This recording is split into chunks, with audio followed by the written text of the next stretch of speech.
Danny, hey, Queldar. All right, I think I have it set up. This is a new position here, and I thought you were gone for good. I thought I was too. The camera, I don't know what happened. I had to manually start a program that normally starts automatically when the camera starts, and apparently that has something to do with a different program. It's weird, so. For me, sound is silent, so don't hear you. Can y'all hear me? Let me check. Streamlabs. I would not be surprised if you can't.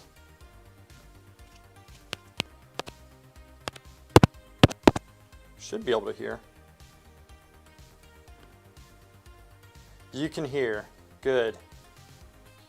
Right.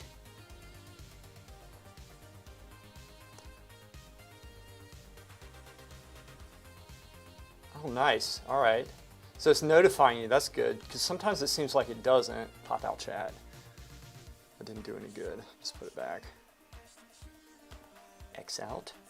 I'm just gonna make it bigger. Hey, Laura. I love that orc you did.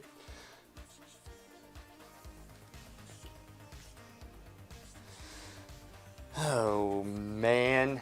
Okay.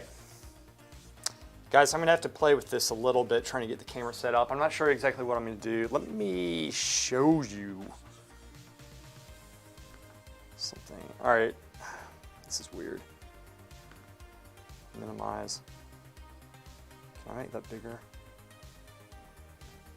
Okay. Somebody's walking through the hall. Okay. Palette set up. It's testing here. Mixing if I stand like this, but I'm going to knock that over potentially. Got it.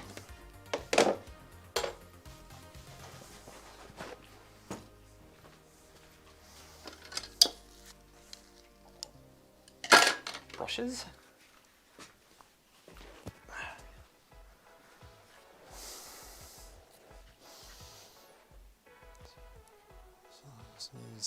Reading glasses, yes I do. I actually have a flu. Oh, I'm sorry, Danny. That sucks. Okay. I'll show you the stream. I'm going to have to manually adjust this. Show you the stream setup to so far, and then I have to manually adjust, don't I?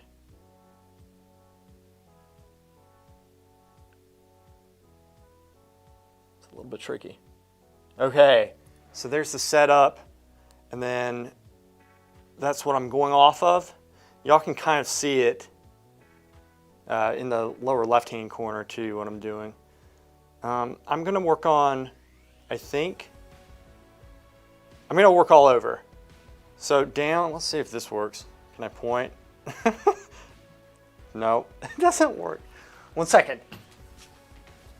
All right, class. This is what we're gonna do today. This part needs some work right around here. I'm probably gonna paint these flowers. They're kind of dark because they've wilted, which is fine. I'm gonna add a little bit of color to them. Then I'm gonna work, where else did I work? I'm basically working all around. I think actually I might try to paint this part in, which is dark. I really haven't touched it. That's the black in. So we'll see. Might not get everything done, but we will see. Covering, you're recovering, good.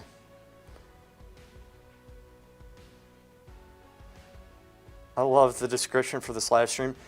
In the description, because I don't remember writing it, I was doing so much yesterday, and I just said, be creative, and I just wrote. I blacked out, and then, I don't know, I have to reread it. I'll do that later. Maybe you will feel better if you share your art. See what I did? So I'm getting better soon. I can just postpone a bit. Thursday, okay. Yuri, Yes! Yuri, freaking Yuri, awesome. Were you drunk, Lewis? Drunk on genius.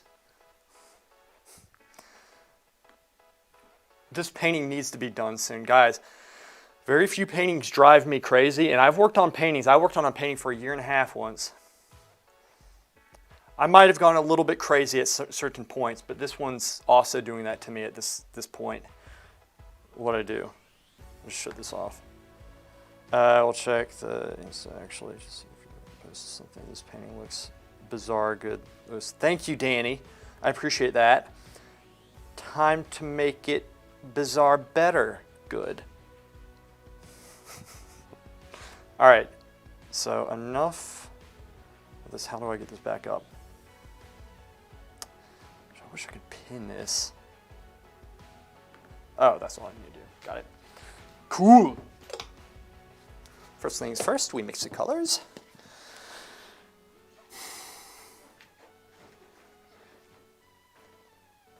I'll try to mix so you can see it. First thing I want to do, if I'm going to be working in this range, I think, especially if it's down low, then I have enough color there. But I'll mix a little bit more of this one, if you can see this, but anyhow.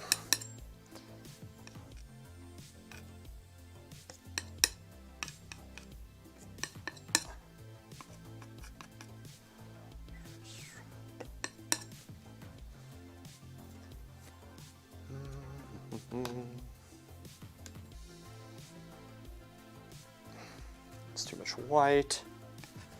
Do I care? No, don't care really. There's way too much white. Actually kind of works.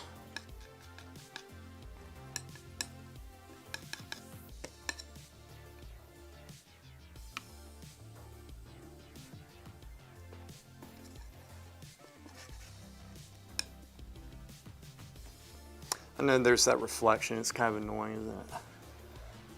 Get this.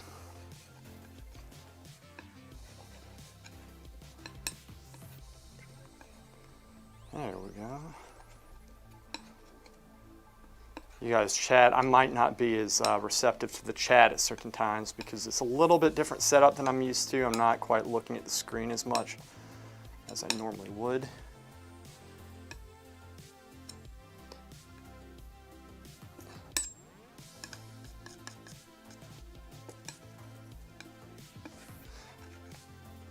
I'm just mixing broad colors, the colors, adding just a touch of red and yellow to tweak it. Get enough, basically just getting enough paint so I can work without stopping. Later on, I'll go through and mix the blues. And then it's important to choose the right brush. This is what I'm going for. Put it up here. Yes. They're Filberts. 4 Filbert. And honestly, it depends on how I shaped them the night before. That makes them good to work with. 1.5 years. How much do you sell a painting for that for? Okay, so that 1.5 year painting, you're not gonna believe it. I sold it for, when I first started, $8,500. I was working for over a year without, with it already being paid out. Never do that. That was when I first started painting. Make sure this is correct. I might actually move this forward some. Guys, just be patient here with me because this is not something I'm used to. I have to adjust this part again.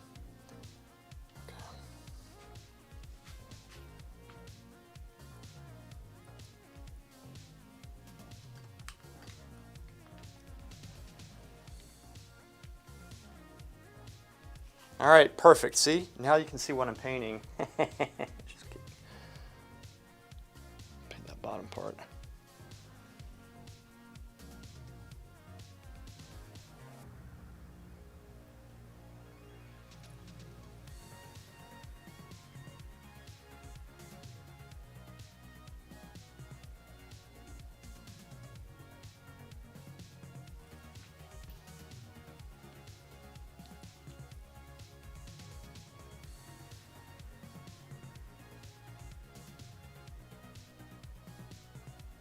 Okay, this is going to be in the ballpark. Honestly, I might be overdoing it some, but there were a couple things yesterday that I saw that I needed to correct that I will know and I need to fix.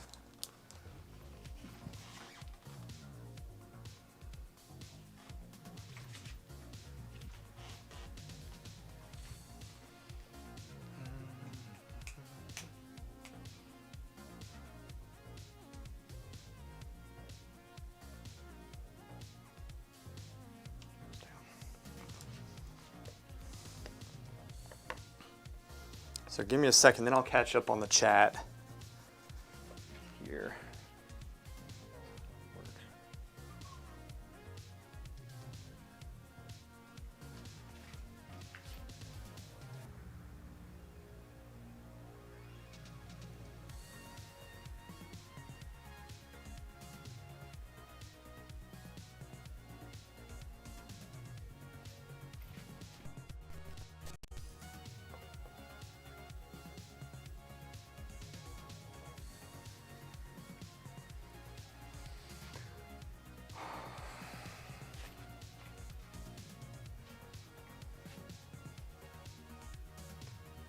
I observe it from far away, but then I also step back, or rather, I'm sorry, step forward and look at it up close so I know what I'm looking at. So I'll get the impression from further back, but then get the knowledge and the information from up close so I understand it.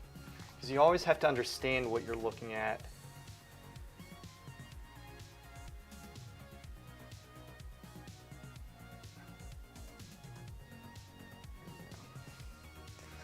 So those transitions where it goes from dark to light, but then there's an intricate pattern too, those are tricky.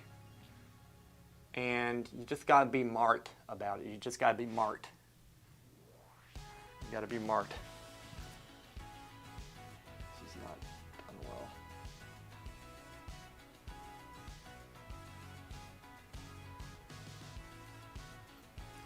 I don't need an incredibly small brush for this.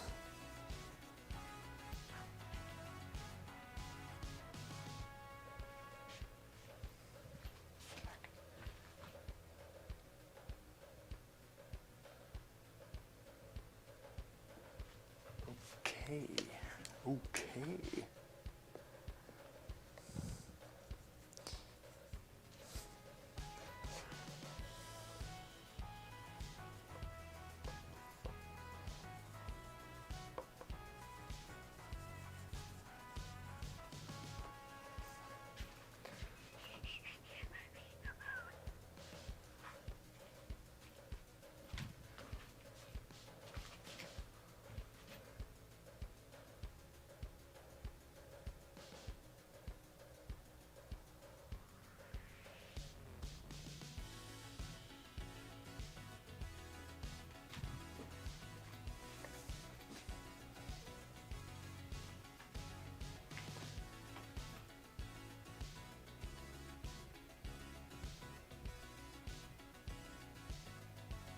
That is too dark, but that's okay. Fix that.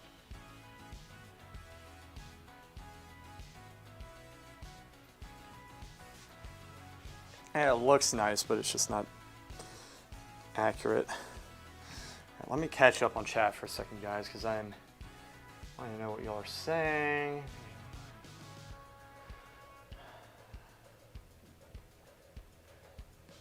Just bear with me, guys. I will catch up here. You were early today. I can't stay too long. That is the usual. Sorry, that sucks, Yuri. Okay, I was doing a master's study today. Sweet. and got pretty far when I realized the proportions were all off. Yes, not perfectly fine, Lewis. Danny, and then I just felt like I don't want to play anymore. Sounds very interesting. Quill Art, if you don't mind to call you with just one letter. 20 bucks, that's fine. This is Even Besevic. It's her portrait of Joaquin. Oh, Joaquin Phoenix, yeah. And then, Laura, that's a good price for starting off now. It's probably 3 times that. Improved Genius. Yeah, that price, even for the time, it was, I mean, for the painting that they got a steal on it, honestly. Her style looks up. I underpriced things, especially I underpriced them a lot when I first started to get them out because people couldn't know the type of work could be done. So I'd give them work that they didn't know could be done. So they lucked out with it. Style looks.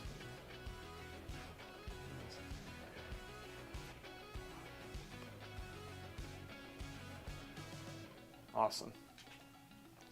Okay, caught up. Painting. So guys, this is slow. This is why I haven't done this type of work, is because it's very slow. And look, you guys have your conversation. I'll talk and narrate what I do. It's fine if y'all don't listen. If you want to listen, that's okay too. But I'll just talk since I can't read and paint at the same time. This isn't necessarily conducive, I don't think, to live streaming, but I don't know. Y'all might enjoy it some. So I'm going to lighten this up just a little bit, these little parts here. They're very subtle differences. That was a little bit too much. Let's go for a value in between what I had before in this one. About there. Now it's too dark again, so we just go back. And I swear, these are changes that nobody will ever care about, except for me. What about that? Well, there's not really any information there. Screw it, I'm not gonna do it. That is iffy. Let's fix it. I'm gonna fix it. And again, too dark in the darker areas. I must lighten it up, it must be a subtle variance. Never so subtle. Add a little bit of walnut oil, a little bit of color. In this case, cadmium red. I observe from a distance, notice that I am incorrect, acknowledge it, I'm man enough to say that I am incorrect, and then I fix it. It's down, but it's going to be lighter. So, we get a little bit more paint in the lighter sector.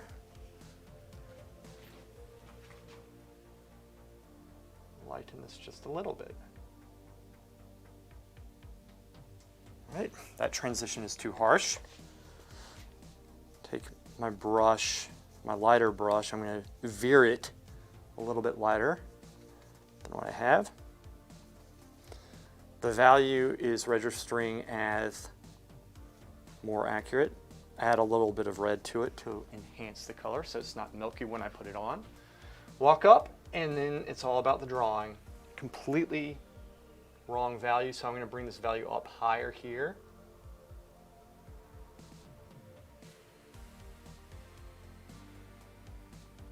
All right, and then I'm going to bring this lighter brush back into the darker range of it.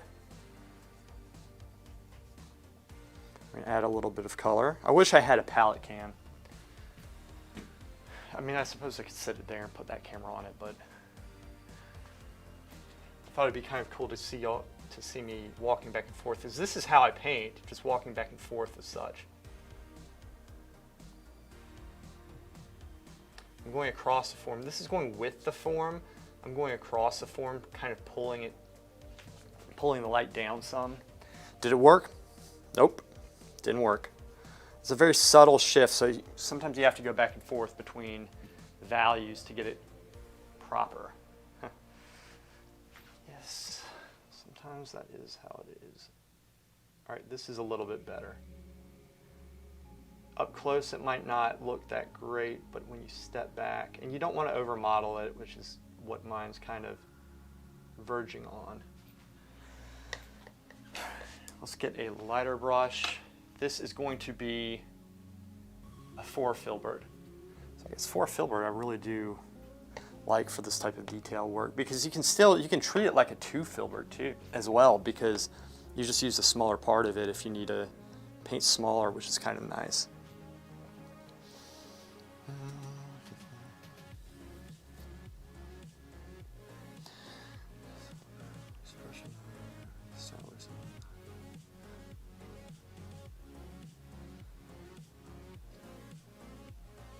So stream muted, but I am here in spirit while working. Thank you, Charles. Lisa.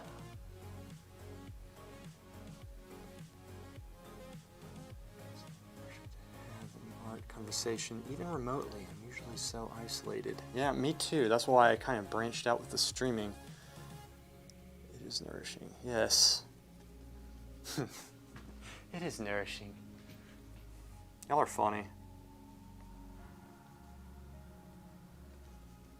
Okay. So we're going for a lighter value. So this is how I hold the brushes here. You see how I hold it?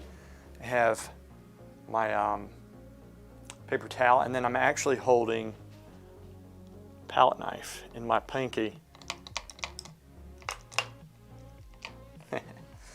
So that's how I work. I have these brushes, and I'll oftentimes have 5, 6, 7, 8 brushes at a time working. So let's adjust something here.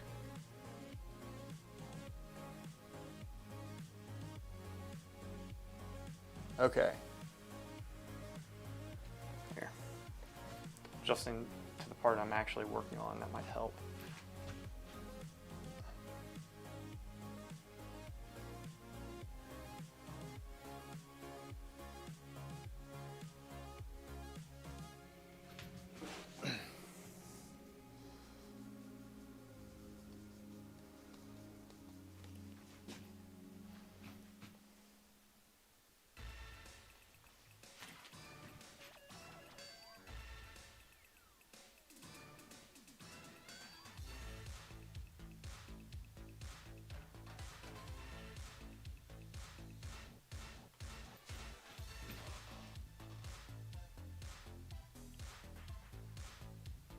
I don't know if y'all see it, but if I do this, there's a reflection, and it kind of blocks the value from being seen, which is a little bit difficult.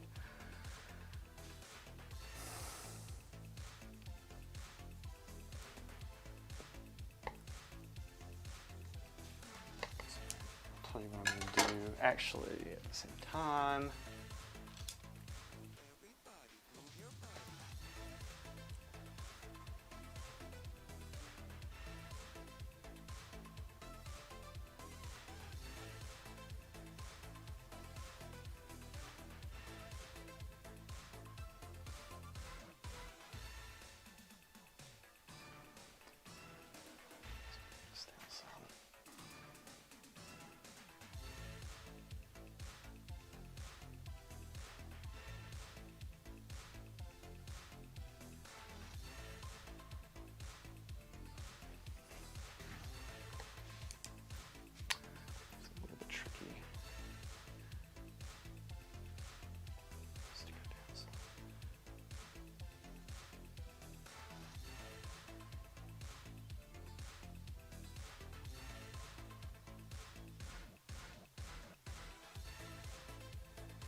So I'm seeing a couple drawing problems that I'm debating on whether or not to correct, because it might not even be worth it at this point because nobody's ever going to notice. But I always encourage correcting these issues quite a bit.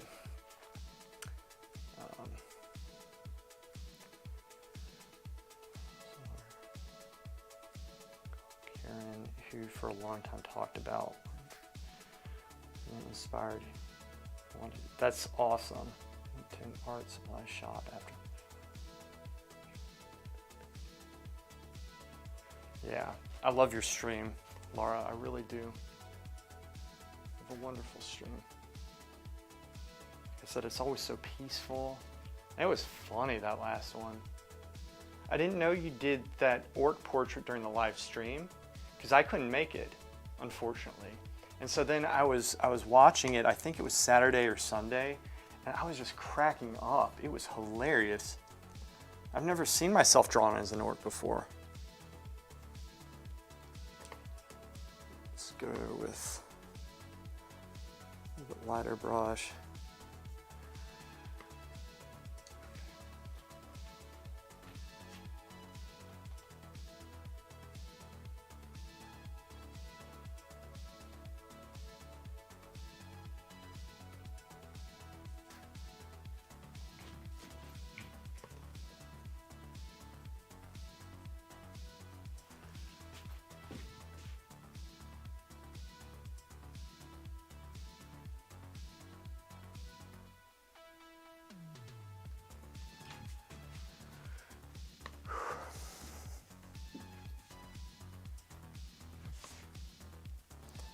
See, the other thing is you don't want to draw too much information in the shadow shapes.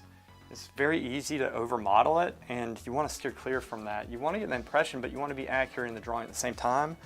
And this level of painting is a very subtle level.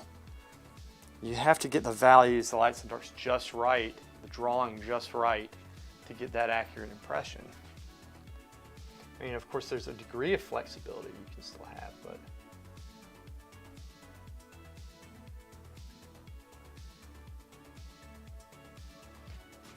okay.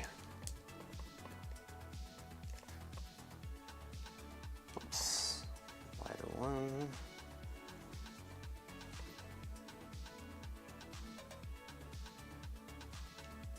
So right, that's okay. I see what's going on. I kind of feel like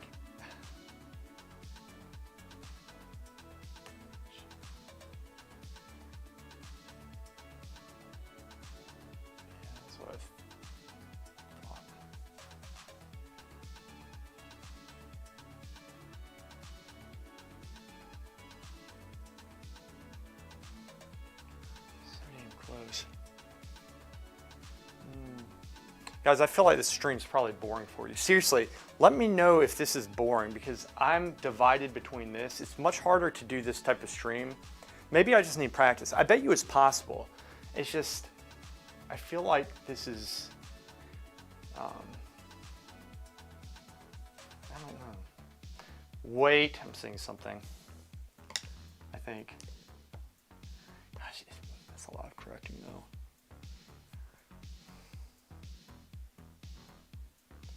That drops, and that drops, and that drops.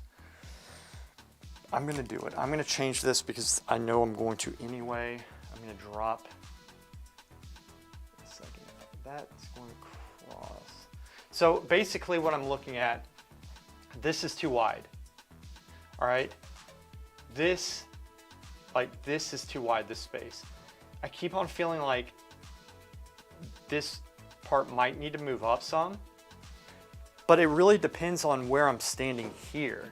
And part of me is like, does it really matter? Now, it does matter, but it's not something at this point, if you need to get it done, you need to correct it. Like, it's not gonna make a difference in the end. It's just, my head, I'm thinking it's wrong, I need to correct it. I always want it to be 100% accurate, because if I stand up like this, the perspective, like this drops and this becomes bigger because I'm moving up to it in real life. But when I stand back, it does the opposite. But I don't want to make this look too thick, but I think what needs to happen is this, see if you can see that. Yeah, this part needs to drop down just like a little bit, like, but then if it does, this stuff changes a little. But, and then I shot straight across here, and this is kind of accurate. So it's kind of, but then is that in the right place? But I'm not gonna change this. I can't change this. See, this is the trap that you fall into. You get into this perfectionist mode, and it takes you forever to do something. And sometimes you just need to, get the drawing right, but at this stage, it's probably not worth fixing as much.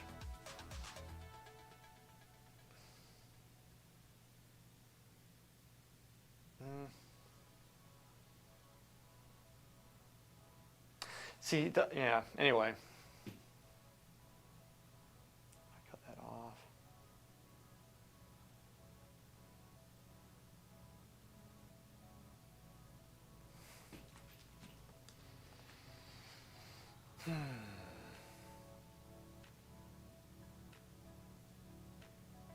Yeah, there's some things I say I need to change. You know what, though? You know what?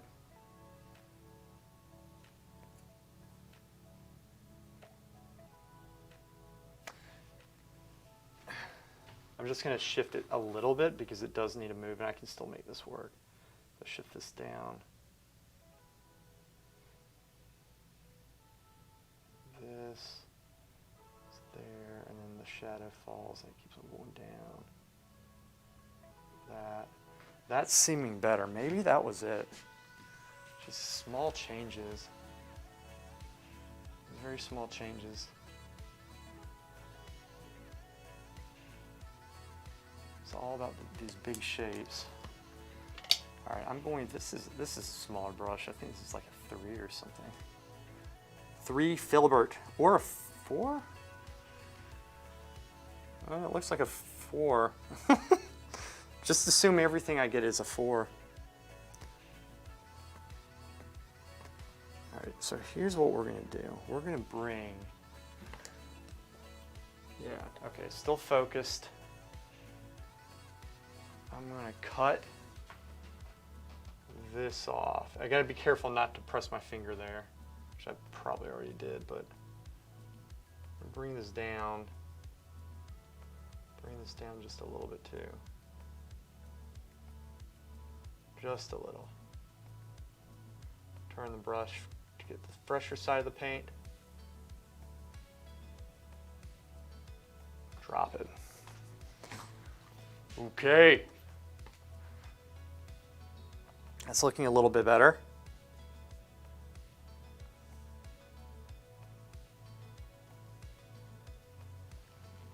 Now,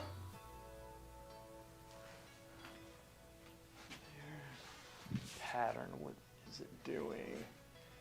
That's there. Come on, brain, work. Work, damn you.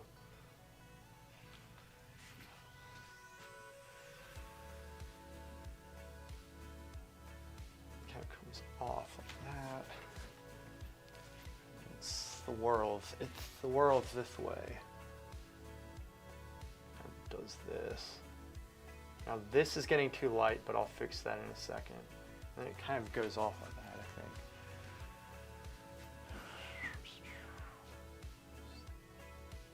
think. This goes over the bump. Okay, wait, there's this thing here, there's this thing here, and then it kind of drops like here. I think it's something like that. And there's another one up top. It's putting stuff down that I can move, that I can work with. Oh, all right, okay. We're getting somewhere, maybe. We might be getting somewhere. This is a little bit more of an accentuation. And this kind of pops up like this. Hopefully I'm not blocking it. No, I'm not. This, I got it a little bit darker, so I'm going to bring the dark over this way. It's very subtle. It almost disappears. And then there was also this part here that kind of slightly kind of faded. It's almost non-existent. I don't want to overdo that. Oop, got a little smudge. Let's take that off. Made it worse. Immediately made it worse. Catch up on chat. I wish I could mark where I was. Doesn't Rembrandt blur dark areas? Blur the dark area. Okay, wait. Bet you haven't seen yourself as an orc. Oh wait. Okay, I'm behind. This is not graceful at all. I am aware of this. Y'all don't need to tell me. Totally inspired. Art supply shop. Oh yeah. I bet you haven't seen yourself as an orc. I mean, yeah, I haven't. Laura, you posted another photo. Does that mean I have to paint you as an orc now? Yes, it does. Yuri, I should watch Laura's stream too sometimes. It's 9 o'clock a.m. Eastern on Fridays. You should. It's definitely worth it. What are you doing? Alien, my next one. Someone suggested the celebrity that has a unique sort of this celebrity. Oh, cool. Okay. Doesn't Rembrandt blur dark areas? Like he makes them atmospheric. Yeah. You don't need to paint as much detail in the darks. And that's how he makes them pop. It makes the light pop, and it also helps your brain to fill in information in the dark areas. That the artist didn't put in this, which is pretty cool actually. It's a challenge. I thought I could do 2 portraits in a stream, guy and a gal, but only had time for Lewis's face. Damn right you did. I lost my place. It's not boring. It's not. It really isn't. Oh, good. Excellent. Excellent.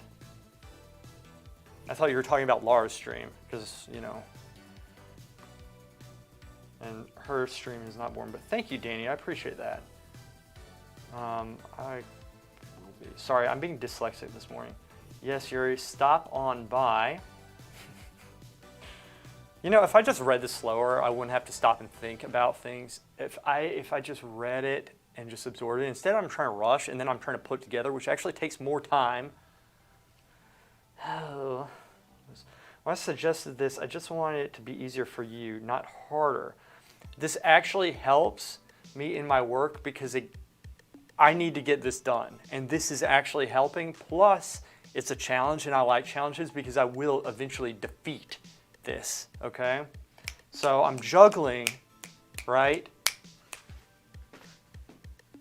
I'm juggling at the moment. I don't know why I did that. I'm juggling things, but I will get it. I can't wait. Yes, I think I would get nervous. Would get nervous, Lewis. Fear of destroying it. Are you talking about... Oh, you're talking about me destroying the painting?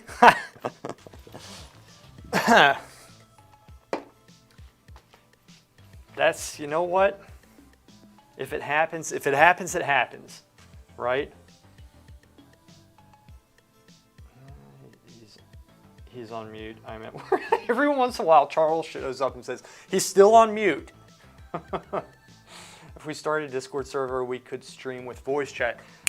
That is actually a really good idea. This is actually a good idea. I have like a pair of headsets I could use. I don't know how that would work because then there would be reverb if it was something like, so I'd have to wear a headset, which couldn't do with this, like walking back and forth.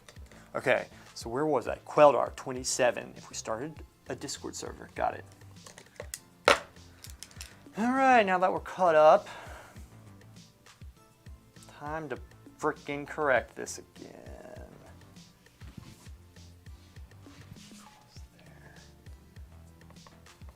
And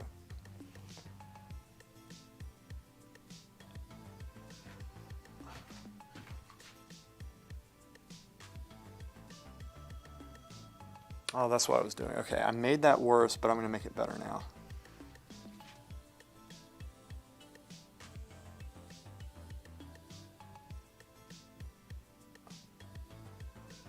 And it kind of comes across. Don't be afraid to put paint down. Kind of does that. Shoots up just a little bit. This is so subtle. Nobody's gonna notice this. But I will know. I need to do this. I need to do it. It's these subtle details that make the painting. You don't want to overdo it, and sometimes I do. I get too tight with it. Hey, Davi. How are you doing?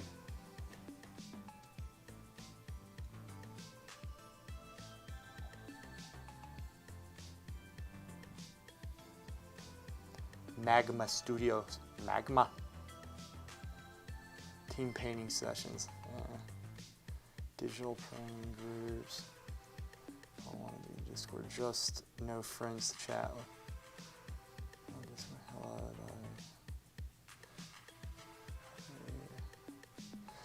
I said a hello to Lewis to don't make him jealous. Hey, I'm pretty secure. I don't get jealous. I don't get defensive.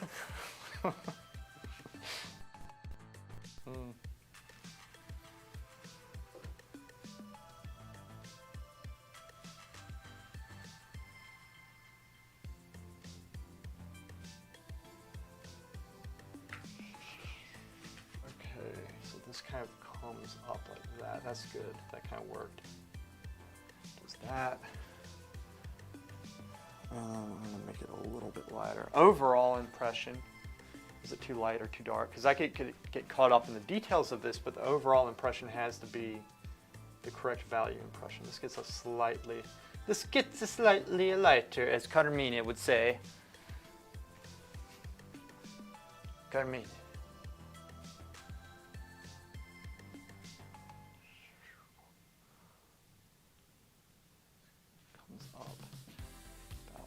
Yay far from here, so it's like there, right?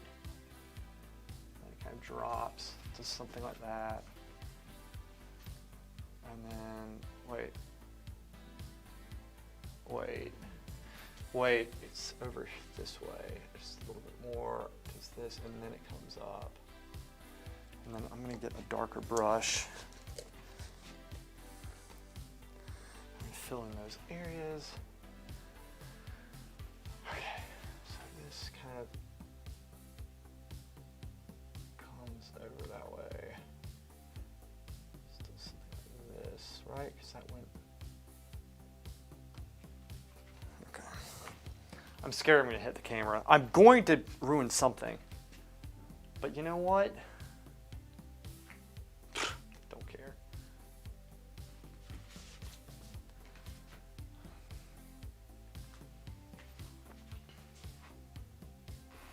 This drops. This arch is there. Wait, is this the right value? Yeah, kind of. Well, I'll just keep it there for now. But then this arch is up more than I have it, like that. And then I'm gonna paint it down because the reflection's killing me. Is that correct from a distance? Yeah, no, it's not. So, let's go back into it. It's all about patience. It's all about frickin' patience. Patience. And this drops some here because this opens up. This dark shape does, I mean. Flip the brush to get fresh paint. So there's fresh paint on that side.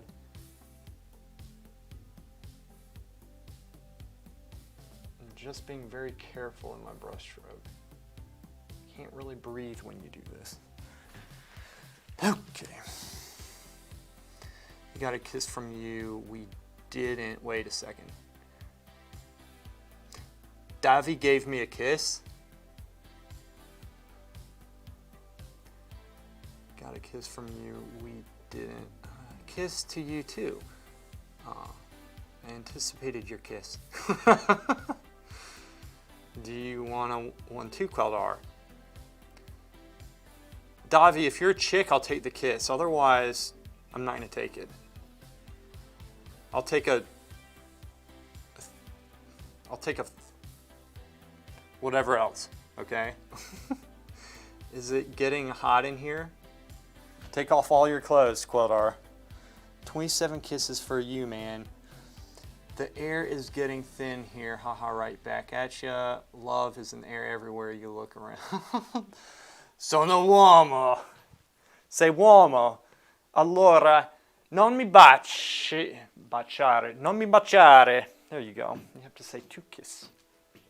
Ma grazie. Ma allora in Italia si bacia tutti gli uomini ancora, quindi forse una cosa culturale.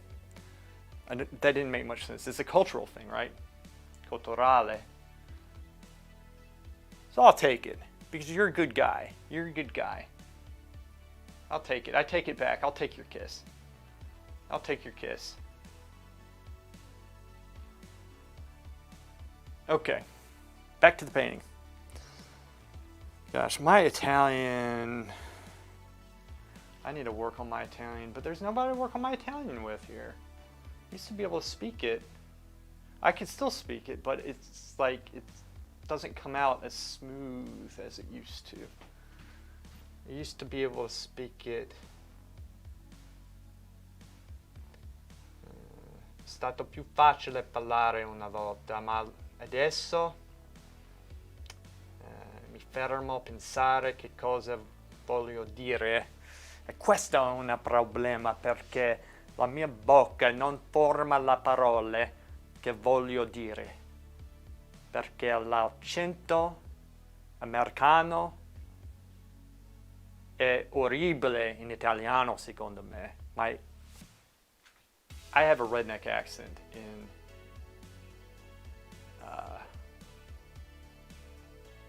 I think I have more of a redneck. It's less redneck now than it used to be. North Carolina, farms, which is good. I like the farmlands, but I'm telling you, it's my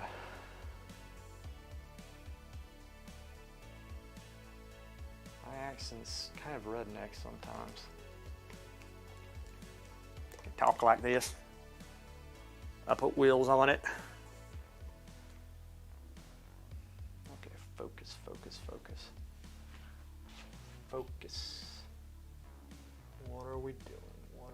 I just don't know, but it does come up some. Now here's the problem. It's raining today, and every time it rains, that wall falls apart because the bricks outside absorb all the water because this building was built in the 1920s or 30s, and they didn't know how to fire bricks so that it keeps the water out. So it just absorbs through the wall, cracks the wall, and then I have to clean it. It destroyed a painting one time. Pisses me off. It's about time they get this shit fixed.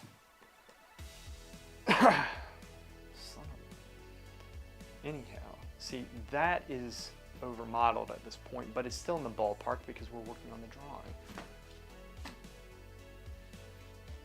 This, the hell? Wait a second. What's going on here? That. Wait a second. Oh, I thought you could fool me.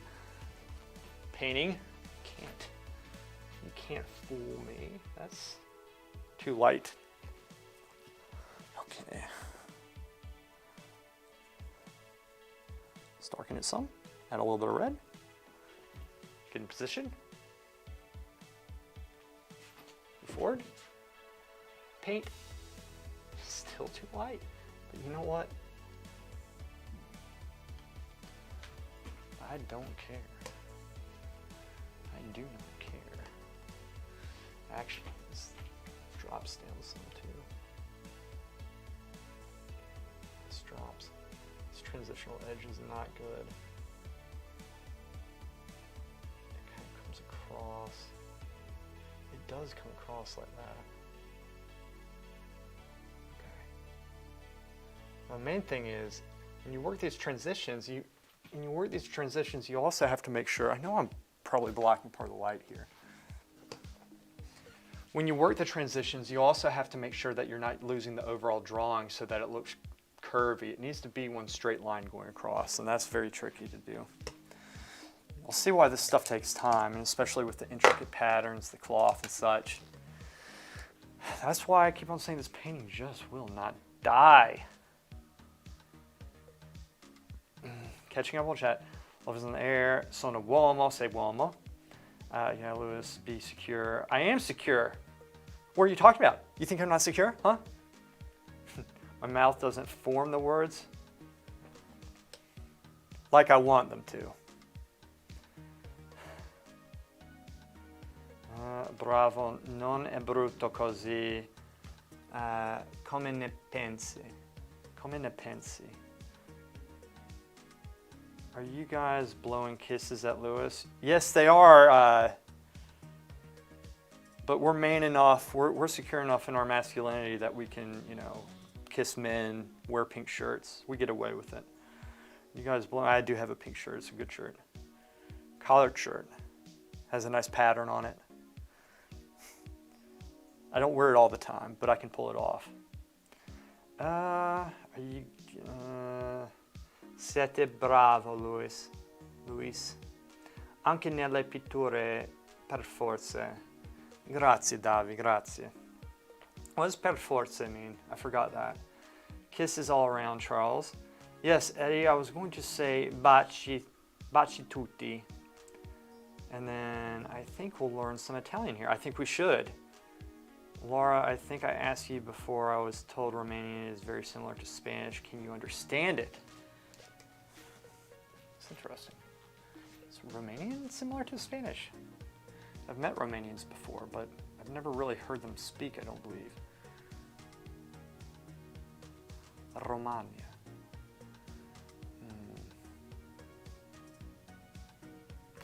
Maybe I'm seeing too much in this. But we got some good detail work done on the lower part. Let's continue, shall we? Okay. This part, you know what? It kind of just goes off, trails off there. That's why I'm going to leave it there. But now I need to work this transitional edge because it's killing the flow of the painting. That wasn't good. So I need to add more paint because the paint's getting too thin. Get a little bit of walnut oil. Walnut.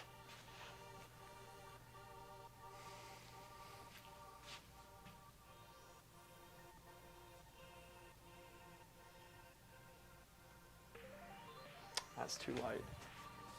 Is it? Okay, I see what's going on. I'm going to darken this just a little bit, darken the color I was using. I did half a step down, and then this. Okay, I guess it's okay. It still gets darker though, I think, slightly. Okay, this is what I'm going to do right here. Let's bring this. Let's go very slowly with it. Try to darken that just a little bit. I'm going to work on the transitional edge because it's too much, methinks. Okay. Okay. Should work on the transitional edge just a little bit.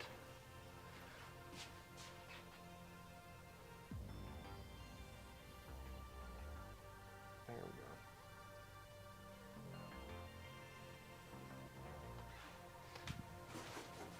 Well,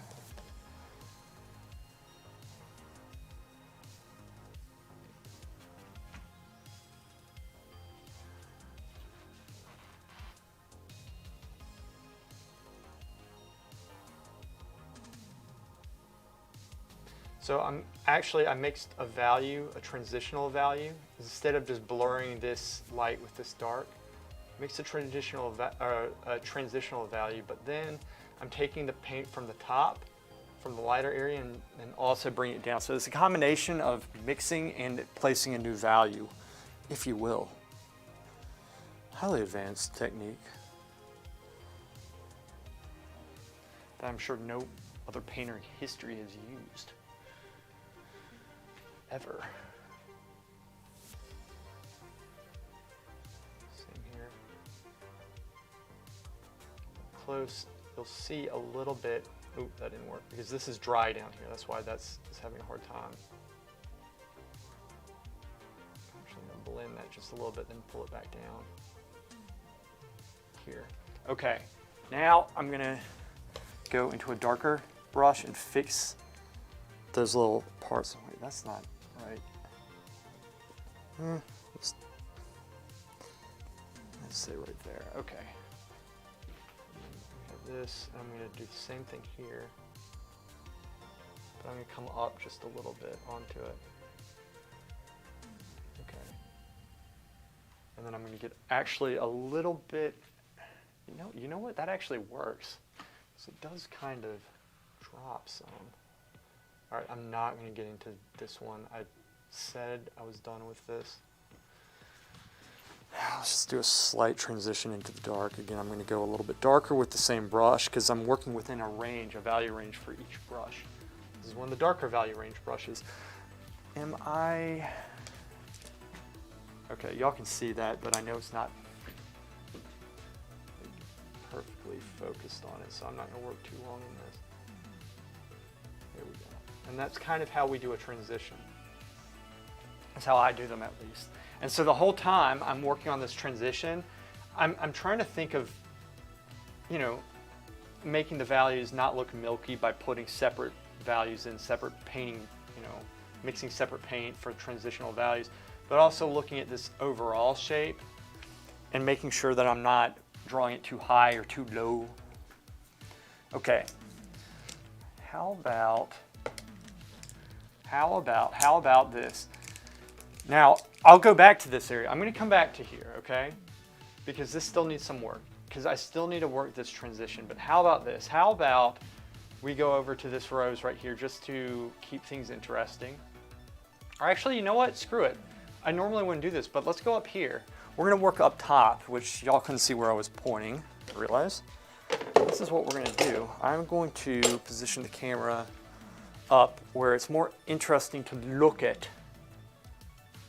Wait, let me get my program up, guys. Give me a second here and I'll catch up on chat in a second. All right, because this is not actually a very interesting part of the painting. Let's get something more interesting. And I'm actually gonna bring this back just a little bit so y'all can see more. It seems like it's gonna fall, but it's not. Okay, wait, we'll do that. I'm gonna bring this up actually so you can see this. There we go, you can see that part. It's more fun to look at. Okay. Right? I mean, I think that's detail. Okay, that must be it, that's close. It's hard to tell. Let me see this. Is there any way I can zoom? Wait.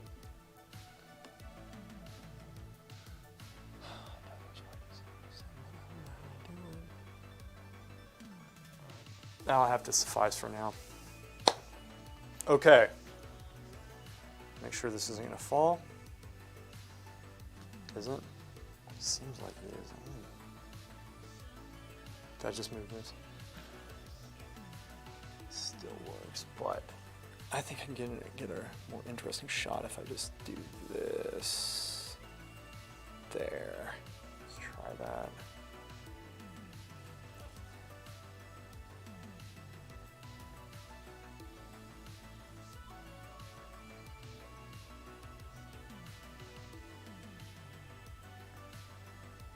Okay, whatever. I think that's close. I don't have a lot of alizarin left, but I'm going to use some. I need to get more dangerously low.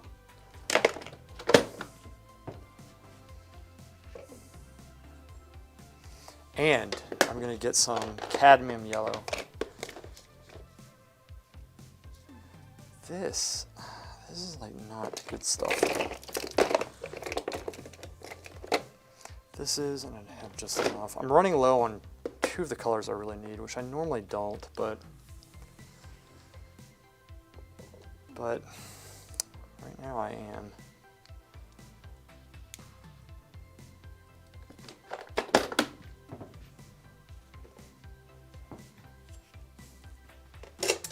All right, guys.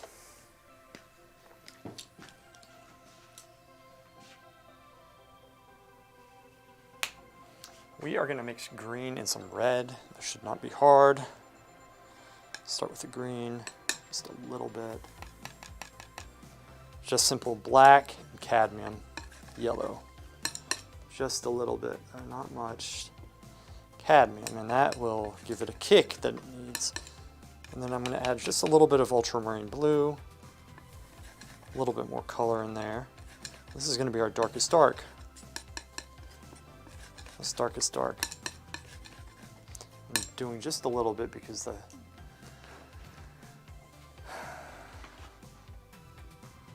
flowers, these petals don't have a lot of, there's not a lot of green in this painting, just a few things. Do one a little bit lighter, put more cadmium.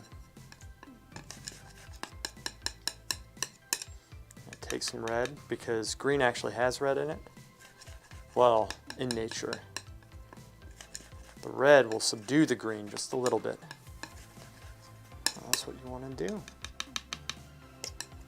There we go. I'm going to push the color, and the cadmium yellow normally is a good way of, cadmiums are just color packed, and so sometimes instead of putting subdued colors on, you want to sometimes push the chroma, as they say. Push the chroma. Push that chroma.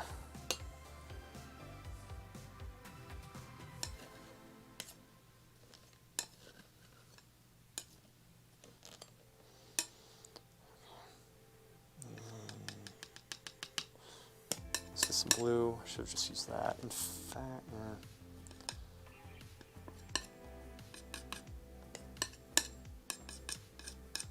got cadmium yellow, I got some orange, which consists of yellow ochre and then the cadmium red.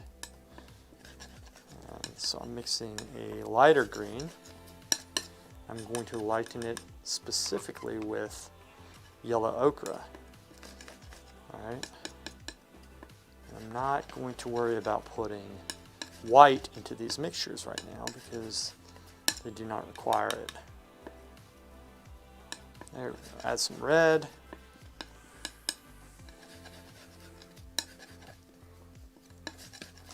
That is one of the lighter values. Add a little bit more because there was more color to it up there. All right, it's the petal. So I'm going to be working within these darker values, which y'all cannot see because the reflection. And then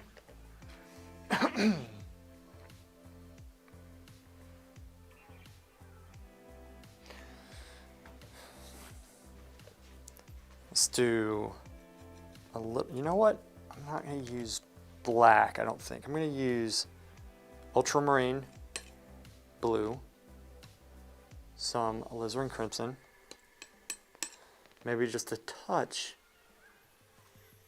of cadmium red. This is going to be my darkest dark. For the reds, I start with the darks first because it gives me a good idea of where I am, right? If you start with a mid-tone, you don't know how, really what range that mid-tone falls in. If you start with the darkest dark, then from there you can go a little bit lighter until you get to your lightest light. That way you can have them all organized from dark to light, and you know exactly how light or dark each mid-tone value is. Right? It's an ingenious way of working. So again, ultramarine blue, alizarin crimson, a little bit more cadmium red. This is going to lighten this bitch up just enough where, there we go.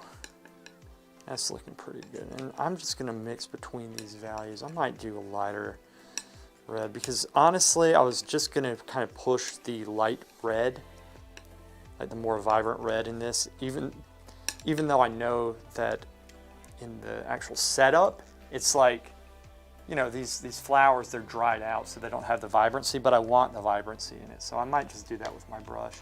I'm gonna keep on, actually, yeah, I'm gonna hold on to these brushes right here because I'll still have to work into the background. Like I'll have to work on the background here, even though this is lighter than the background I was working on before, but I need a shape. And, you know, I need to go through and shape everything. Actually, I think it would be more prudent, in fact, probably to work this area up first and then go over it with the green after this is worked up. So I could probably do that, but I'm gonna start touching up on the flowers and then go into the background with it. And you could do the background first and then go to the flowers, but I think I can make it work either way. Let me catch up on chat.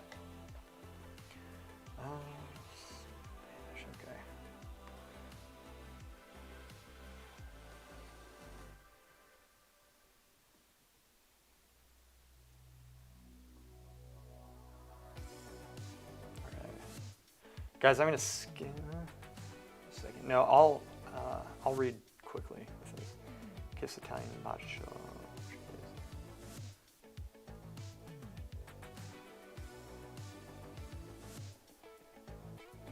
Spanish, per forza, for sure. Per forza. Thank you. Grazie, Davi. Per forza, for sure. Okay. Per forza. I never used it that much. That's why I asked, but I heard it some. Per forza. Per forza.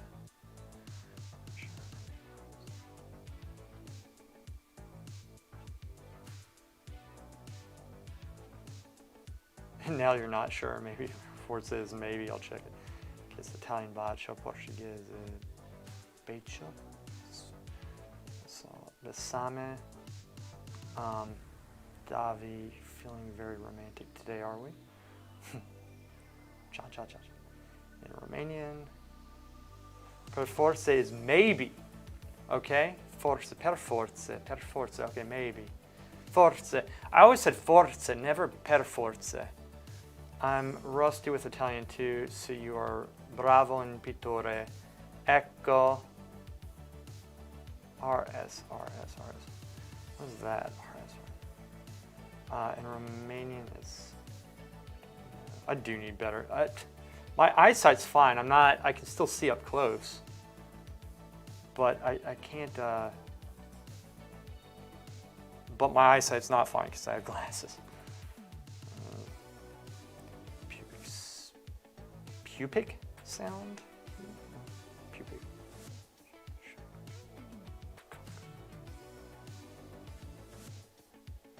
Sure, you don't understand anything. I'm Brazilian.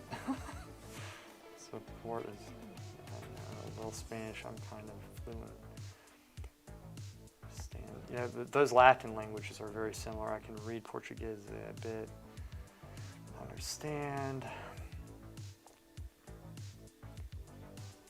Yelling at each other when we speak. It's easier to learn. Wow, this part is beautiful. Lewis, thank you, Davi.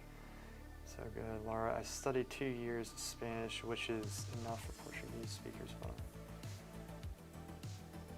I study Italian, so it makes a complete mess in my The solution was to forget Spanish. It's just,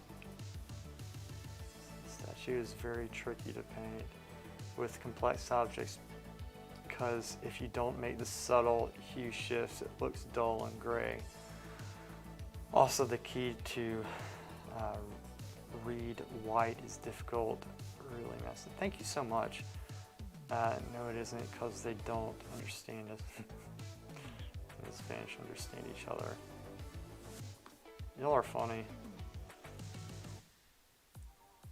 Hey, Barack. Barack.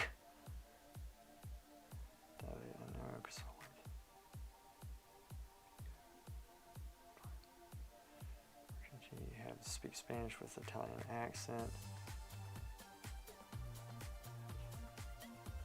First time I met in Argentina. Sorry, it's worth reading this stuff, guys. I just want to make sure I don't miss any questions as well. And then in South America, it's kind of easy to get.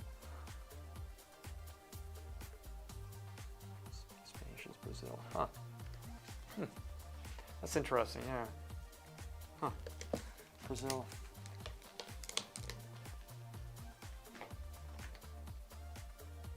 Davi, do you do jujitsu?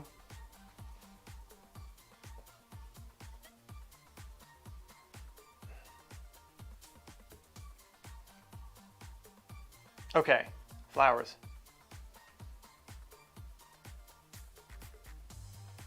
Squint. Get close to understand what I'm looking at. And then I'm going to grab a Filbert 4. What do you know? Filbert 4. I have a ton of these. And then I'm going to grab a Filbert, probably 4. Let's just assume everything's Filbert 4. Now what I'm going to do is actually get another Filbert 4, probably, right? Okay.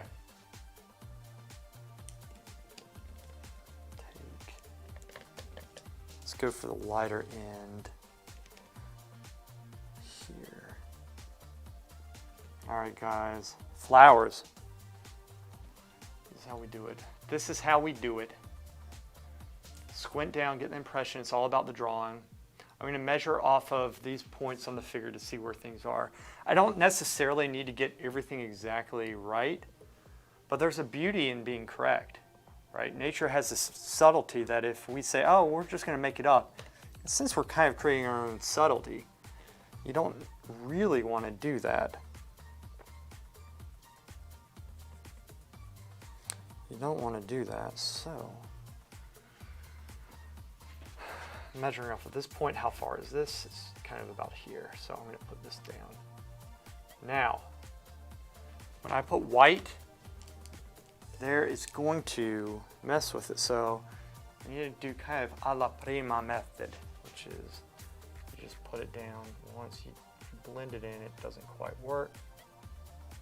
There, and I can always shape it, okay? I can always shape it.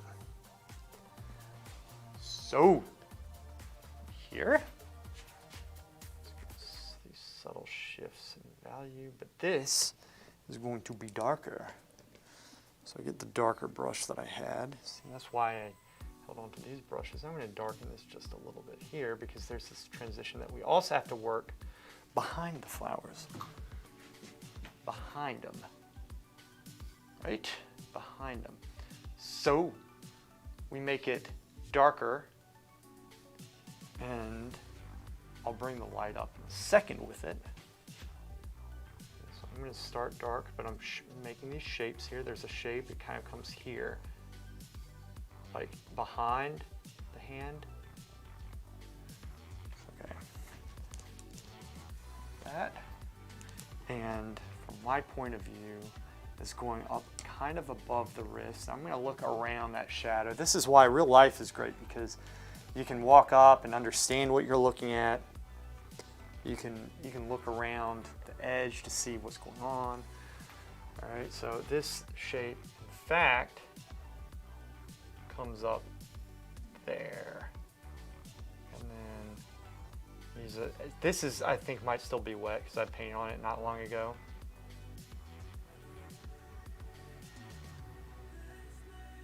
Okay, so we'll have to work that transition from the dark to light, but I'm going to now lighten that area just ever so lightly. Lighten. Bring it up some. Squint down a little bit, flip the brush for the fresh paint. Just go slowly, so I keep the drawing of the hand. There we go. And then squint down. Is that impression correct? Is this shift in value that to that correct, which is in the ballpark? Okay, it's in the ballpark. Here, actually, I brought the light up too high, so I'm going to bring it back down just a little bit.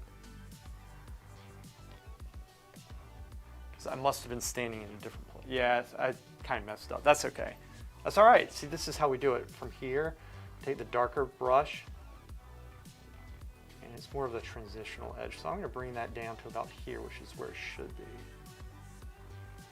Now that to me looks a little bit green, so I'm going to add a little bit of red to it. I'm going to darken it a little bit as I bring it down into the light to work with that transition. So I'm darkening it, adding a little bit of red. With an allotted brush that works within this value range. Take it here, rest my pinky up top, and then just ever so lightly bring it down. That's how you do the transition. You see that? Boom! Now,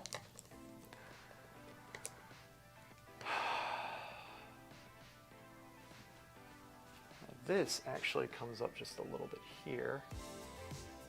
So I got the angle incorrect, so it kind of does this, and then there's this part here. Just keeping that soft.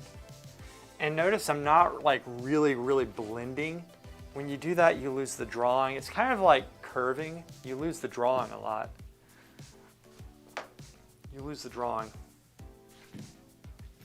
Lost my shoe. Okay. That's going to get lighter, but I'll make it lighter in a second. All right, let's go into the red. See, this is slow work. This is slow work. It's more observational work, which is why. All right, so with flowers, there's a lot of color. All right, now this one's dry, so there's not going to be obviously as much color, right? But I'm still going to push the color some, even in the dark. I'm going to push. The idea is you want to get as much chroma, right? As much color potency into any value you do. So like a good red, for example, you can put it in black. Well, rather a good red for this, because they're good reds that don't work well in darker colors, but they're beautiful in lights. Okay, there's colors like that, like there's what is it? That red. It's skipping my mind. It'll come back to me later. But in the darks, like if you put a red in, the red will keep the dark dark, but it'll make it look red. It'll make it look vibrant. Whereas other reds will, to make it look red, you have to keep on raising that value up. You know, you have to put a lot of red in, and then by the time you get the color value correct, it's too light. You can't keep it dark and have strong potency of color at the same time. So good reds, you know, you can work with like that. So I'm just going to actually wipe some of this dust off. A little bit of dust there. Okay. Just blanket, go over this part here. Just blanket. Adding a little bit of alizarin. And alizarin's very good too for it, because you can almost do straight alizarin with something like this. It's quite nice. Now, again, this is where those bar drawings come in handy. This is where all the stuff we've been practicing comes in handy. I'm looking at this angle down here and just seeing this as a whole shape and seeing what shape it is, and I'm going to paint that in how I see it. Right, so kind of this part kind of comes out just a little bit, I think. And if it needs to go in, we can always use the background to push it back. Okay. You see, this is transparent, so it's becoming kind of red. So I'm going to go and put a little bit of more dark and make it a little bit thicker, so that that transitional edge from flower to the back to behind it is more accurate. Okay. Okay. All right, same with this flower. I'm just trying to get the shape and see where it is in relationship to this. This isn't correct, so I can't really judge off this. I would judge more off this because that's more solid.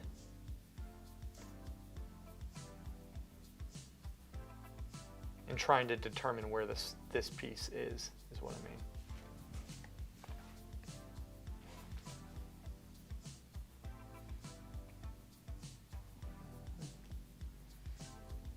Okay, now let's use the background. We're just going to go back and forth with it. Just do that because if I start blending it, what's going to happen? It's wet and that's red, and the red's very potent. All right, so that means it would just start looking milky, and you don't want it to be milky. You don't want it milky. Do those few strokes. There we go. And I'm going to make this a little bit lighter.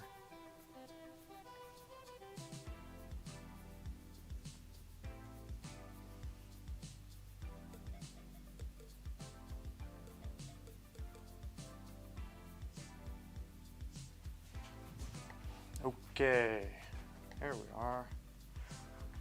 Guys, this is how we do it. You can see now I can start thinking about shaping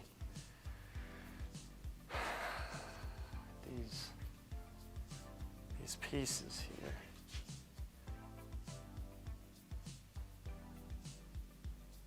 There. That. Very subtle shifts. And then we take our red brush, dark red, and we're going to go back into this top piece here. Drag it. Okay, that didn't work because I didn't drag it. I'm gonna drag it. That was too much. Go back into it.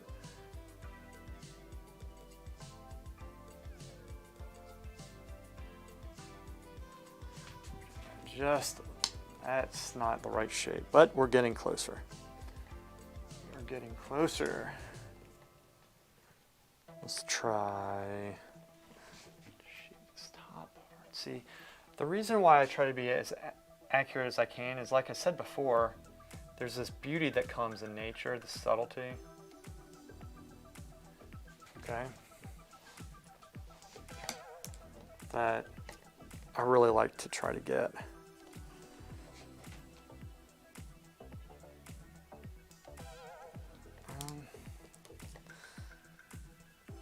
And I really am working with the drawing right now. Now, you don't need to do flowers like this, and I'm not going to spend all day trying to get this correct. I'm really not. I'm just trying to get them in the ballpark, okay? They don't need to be so accurate, but it helps them. The thing is, here's the thing. If you try to get them accurate, it'll take you a while, and you might be thinking, well, might as well just get the impression of the flowers, and that's good. That's good to know how to do as well. But just think, the more that you train yourself and focus yourself and trying to become like super accurate, the quicker you'll be able to get accurate later on. And so you'll be able to paint with you'll be able to get accurate faster, and you'll learn to be more efficient, and it'll improve your work. And I think if you're studying, it's very important to do what I'm doing right now. Like in a commission piece, it makes as much sense insofar as it makes it a beautiful painting that's worth the money. But it comes a time when, like it's come with me, where I just need to get the painting done, so it might not be as smart to work and try to make these very subtle, shifts, these subtle details that are so, close to nature, because, right, it's been long enough, it's been a while, so I need to get this, getting this done trumps being so incredibly accurate with details that nobody's going to notice. All right, I guess is what I'm trying to say.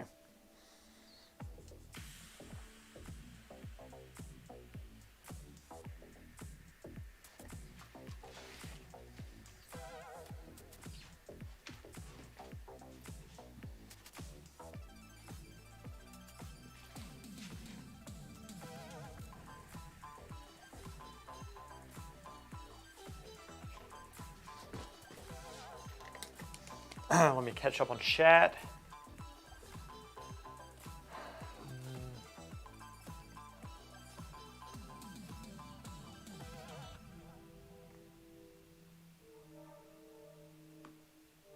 All right, guys.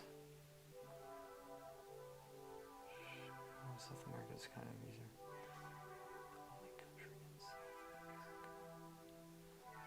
Love the composition. Statue looks so majestic. Thank you, Barack. The painting looks amazing. Workers all agree. Thanks, man. I appreciate that, Charles. Barack, will you upload a time lapse of the video, the painting from start to finish? I love to see the whole process. I tell you what I'll do. So I'm going to make a video of the painting. I have not been recording everything of it. I've been instead recording 2 or 3 times a day, about 2 to 3 to 4 minutes of recording time, because it takes so long and I simply don't have the space on my computer for all the information, right? So what I'll do, I'm going to make a video of this, and it's going to have my type of humor where I'm extremely intellectual and you know, highly respected and this and that. You know, it's going to be very serious, like all my videos are. I'm going to do a video like that, but then what I can do, I can put all those pieces together and have a time lapse, but it'll be kind of like skipping around, but it will still give you a good idea, and it'll probably amount up to like an hour or 2 of footage at least. It's going to be a lot. So I'll put something like that. I'm thinking of doing that for my work anyway, just like doing the video and then like where I cut it, I pick and choose little parts, like highlights here, to teach you how I do it, but then to have all the footage released maybe a day after or something, and it's just, I'll put music behind it, y'all can just watch it, just so that it's out there and you can have it, and I can link it in the video or something. I'm thinking about doing that, because I think it would be very beneficial. Look, I want to entertain people with this stuff, but I also want them to learn. You can do both, but you know, sometimes it's nice just not hearing somebody talk and just watching the process.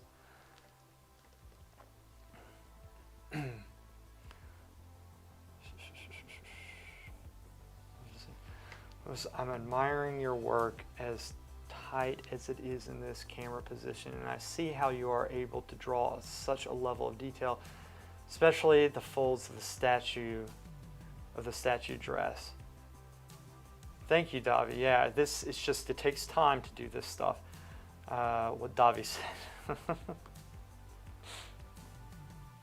Personally, I'm not able to draw subsequent similar shapes, make them to look a little different to create variety. Yeah, it takes practice, and it's just a matter of style.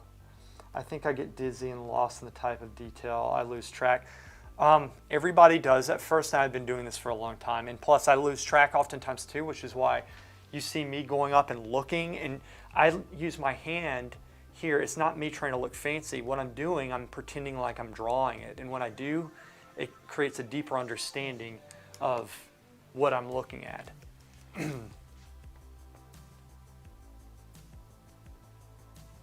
Yes, the level of detail is pure genius. I admire the patience and observations. Thanks, Laura. Any tip? What's your approach in such area which is a nonsense shape? Okay, Davi, I'll answer that in a second because I kind of started answering it, but let me get through this stuff. Patience and determination is the key, Davi. Never give up and keep practicing. Davi, I have a question in Portuguese. The fellow artist on Instagram said something, and I have no idea what it means. Trampo da mano parabens. It's a slang. Figuration. So what does it mean? The job is cool. As congratulations, I think this is it, Evie.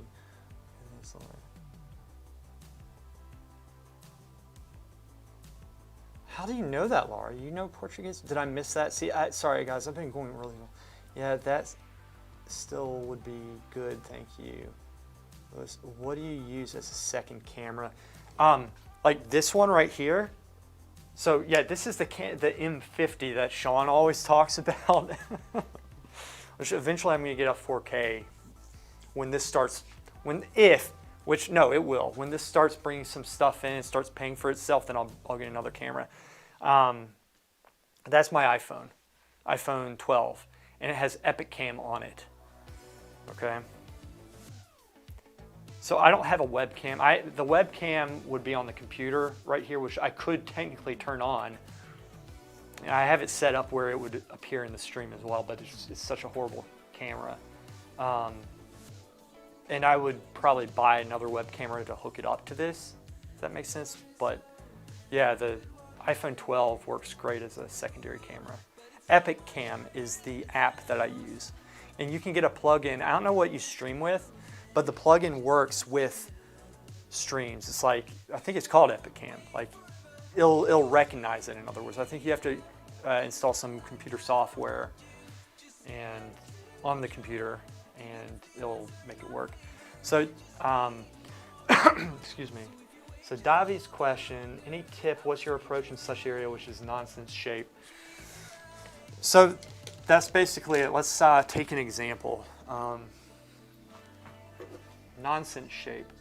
So if you're looking at, for example, let me see how, I can't tell on this.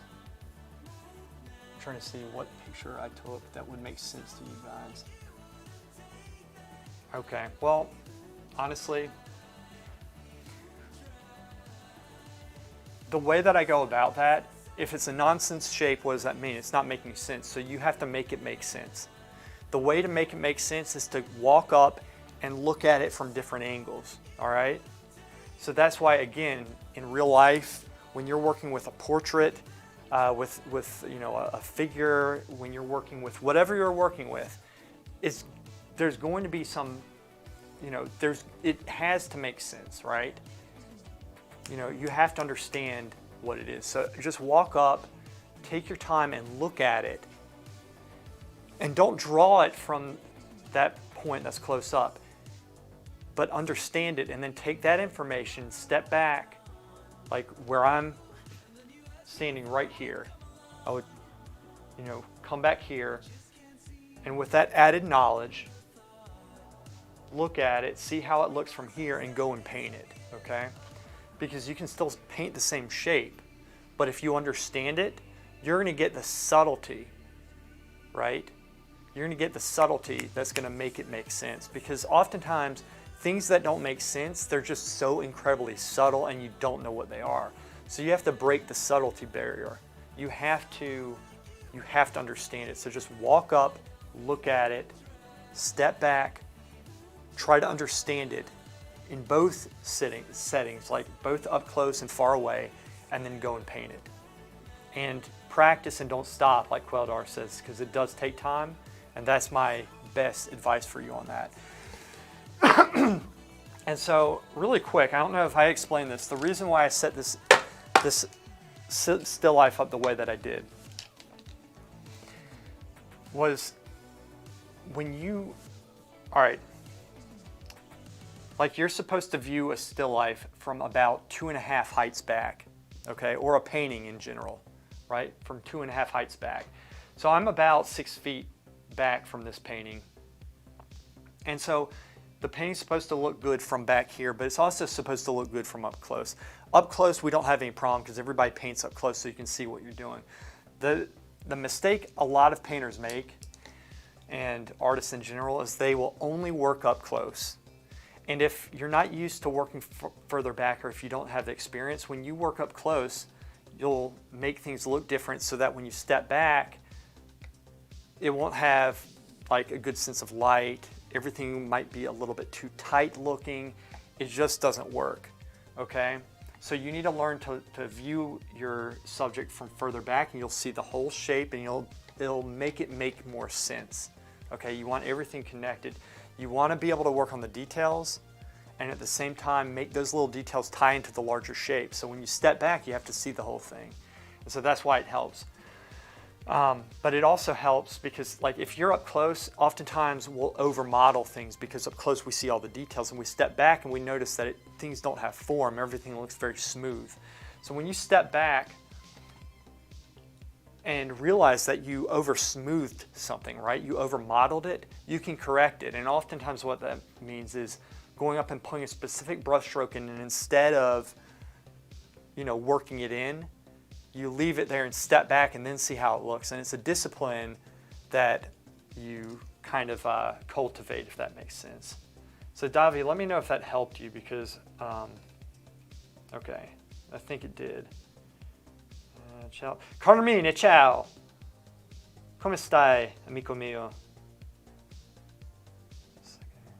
Okay, all right, Lewis, thank you. I'm always at the same point of view, and generally I don't try to understand it. Thank you, I appreciate it. Okay, always stand back. Try this. Try for one project. I'm not going to tell you how to work like all the time because I don't know exactly everything that you do. But for one project, experiment with doing it how I do it. I essentially have a one mark, like I put some masking tape on the ground, and I just put my right foot there. This is where I stand, right here.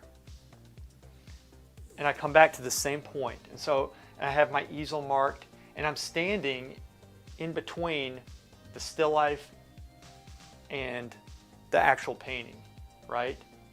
So that I can superimpose the still life over on the painting. It's more easier to work that way. Try doing that and let me know how that works. This is my biggest mistake, not stepping back. And oh, another huge thing that stepping back does, guys, what happens when you have to look at your still life setup or your model setup, whatever it is, your portrait model. But when you look and then you superimpose it in your mind over onto the painting or onto the board or canvas, you have to remember what you've done. And so I say, okay, this shape needs to change. Okay, it needs to change there, and flashing my eyes back and forth. And then I have to retain in my mind from here to here that shape, and then I have to draw it correctly, which is hard to do. It increases your visual memory. It helps you to retain shapes better. So this way is great for increasing and strengthening your visual memory. It's absolutely amazing. It's hard to do, but it's totally worth it. Totally. It's my biggest mistake. Okay. Randall Anderson. Lewis, do you think it is possible to spend more time thinking about painting procedures and the painting than actual working on the picture? Yes. In fact, that's a really good question. That's a really good question. Yeah, most of the work is done back here. It's not done up there. It's the weirdest thing. When I was at the Florence Academy, they said, Lewis, you're the best student we have, okay? You're the smartest, you're the best looking. Everything comes natural to you.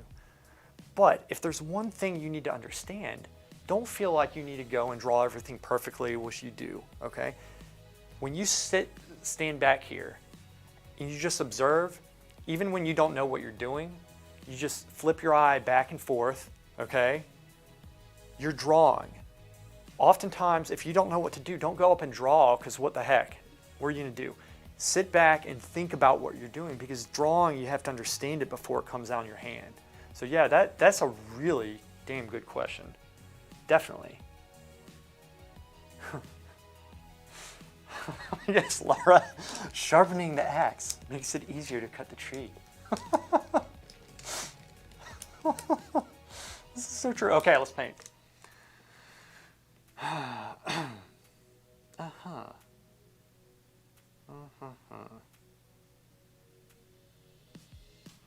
Subtlety, subtlety, subtlety. It's over, down, subtlety.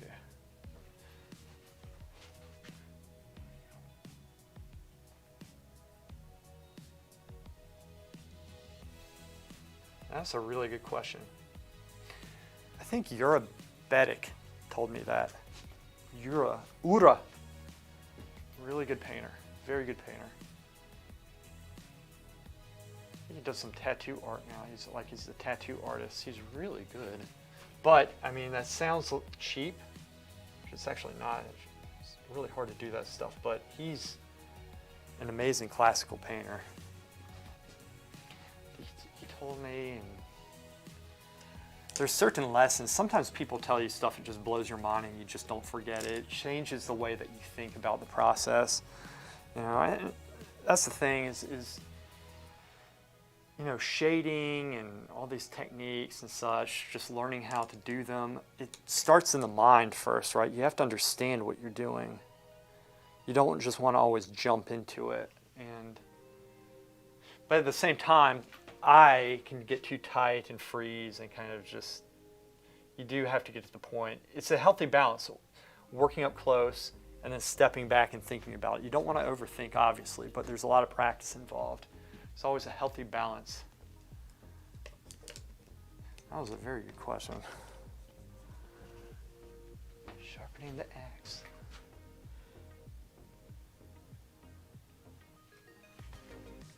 Okay.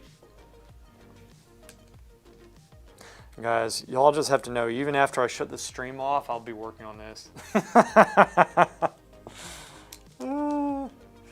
You stick with me long enough, at some point you're gonna see me like laying on the ground with a shoe off, crying, questioning my life. That's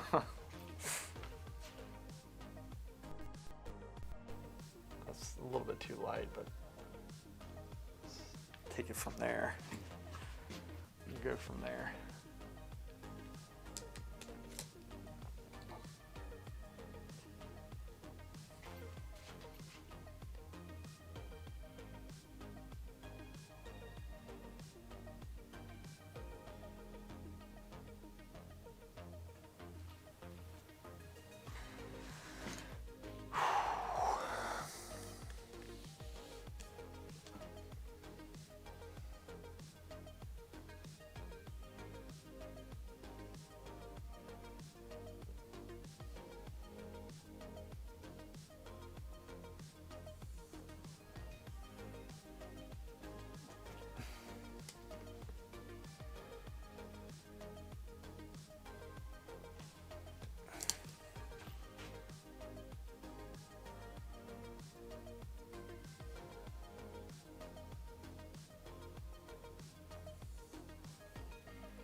Okay, let's bring some color into it, just a little bit, and we can still work on the shapes, the overall shapes, and it's always best to hold off on putting the color and bringing the lights up as much as you can, but you know what? I'm an expert, I don't make mistakes, I don't really need to worry about that. So again, Davi, this is a good example of what you're talking about. To me, when I step back, these shapes, the flower shapes and the intricate details and such, those are nonsense shapes. So what I'm going to do, I'll walk up here and I look at it, and I still don't know what the hell I'm looking at. But I do more now that I have looked at it. So take that information, that knowledge, golden nugget of knowledge, and we're just going to start carving out shapes here, ever so lightly. So notice I worked from dark to light, dark to light, close, back, and I can always use the dark. And I don't need to spend so much time on this. So just honestly getting the impression, making it make sense is actually freaking huge, but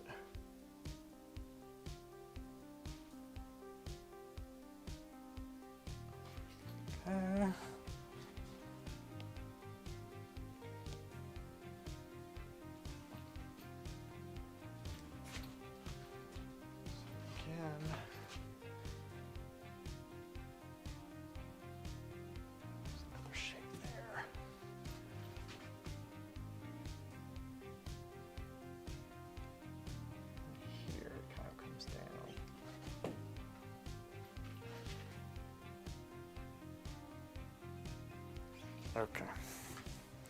We don't need to be so accurate, but the reason why I put those flowers in was that it gave it some really nice color to the painting. I really liked how the red looked, especially when it's a little bit more vibrant. So I'm going to do something that's kind of uncharacteristic of this work, and I'm actually going to make those, I think I'm going to brighten them up more than they are, and partially because they have died, which I actually kind of like it, but let's go into this a little bit. So this I am just getting the impression. And I can go back and get, I can put some dark into it as well. And this one comes down like that. And then we have, I'm going to get a different brush because I'm not going to mix a green brush with a red brush because those are opposites. So I'm going to get a, what do you know, a Filbert 4. A Filbert 4. When you're starting a piece that has high contrast, dark to light, do you start with very high values and dark values, or sort of start closer together and work in the extreme values as you go? It depends on the painting, but I normally, okay, so normally what I'll try to do, I normally try to add the highlights on at the very end, so I'll subdue the highlights a little bit. The darks, though, I'm not afraid to go in and make them dark, so I'll always make things a little bit darker, and then, but in the ballpark, and then work my way up with basic values. All right, I'm not gonna start with 50 different values in the very beginning because you're still juggling a lot. Does that make sense? Let me go up just a little bit. Create genius. Okay, Randall sharpening the axe. It's a good thing these are oils and not acrylics. No shit. There's something about being around Lewis. You become smarter by close contact. Damn right you do. That's just good. Thank you, Laura. And that's just good television. Nice, because I'm not a genius at all, but I hope that somehow you love me too. We'll work on that, Davi. That's why you're here. It's to grow your brain lump to unfathomable levels. Or is at least pretended. We love you, Davi. How many hours or days do you think you spent on this painting, Lewis? If I told you, I would start breaking down and crying. And you would see what I'm talking about with me having a shoe off and crying on the floor. But I would say, I don't know, I have to think of it. It's been a long time. It's been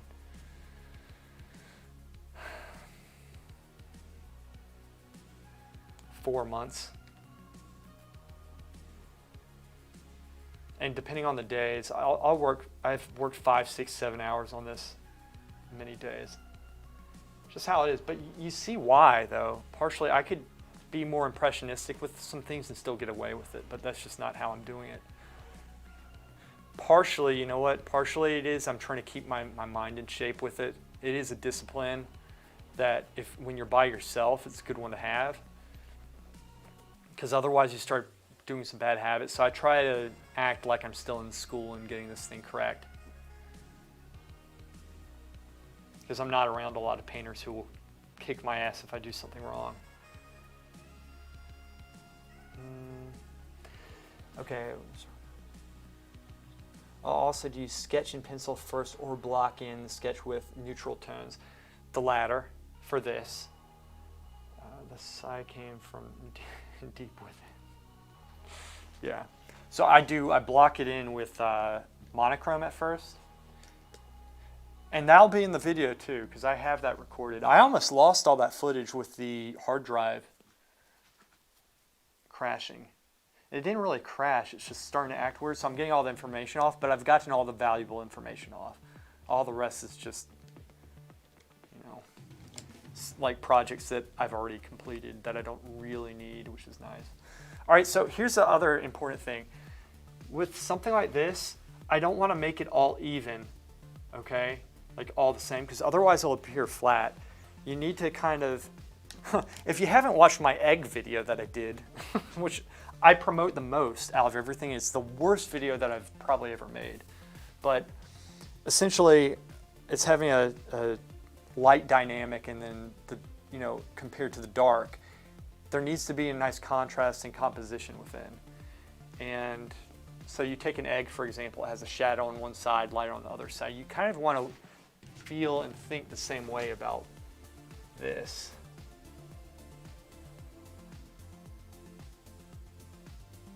So I'm subtly shaping it, and I'm using this for filbert, but the way that I have this shaped right now, like this filbert brush here, I can touch it and I can do like lines that you can get with a 2 with, or a 1 even, by using the tip.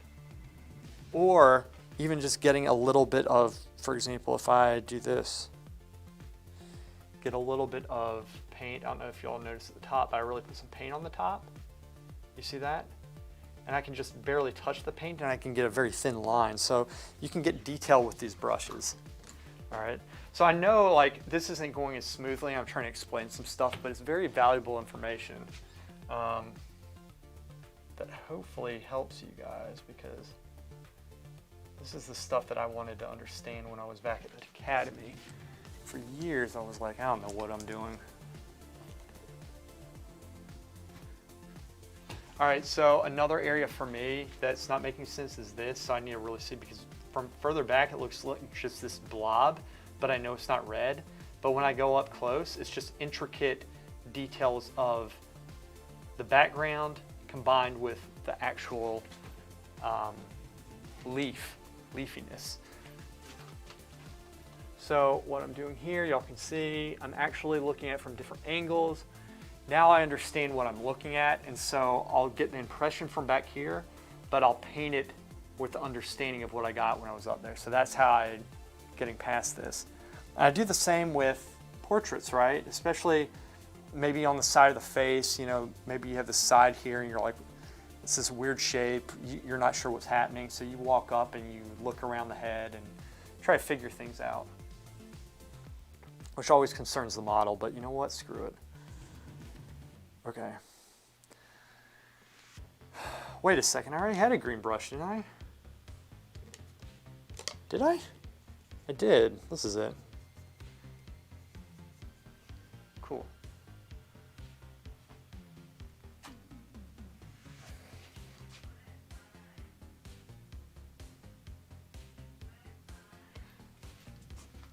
I'm just marking out where exactly the flowers are. So I'm shaping the flowers and getting the petals at the same time. Turn the brush ever so slightly to get the cleaner side of the paint, because one side gets muddled, then you can turn the brush and use the other side, and then that gets muddled, and then you reload it. You reload the brush. Reload.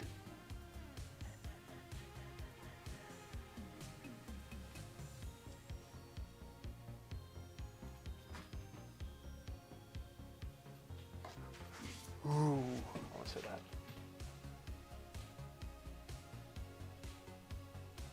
There. Twist. It goes down. Okay.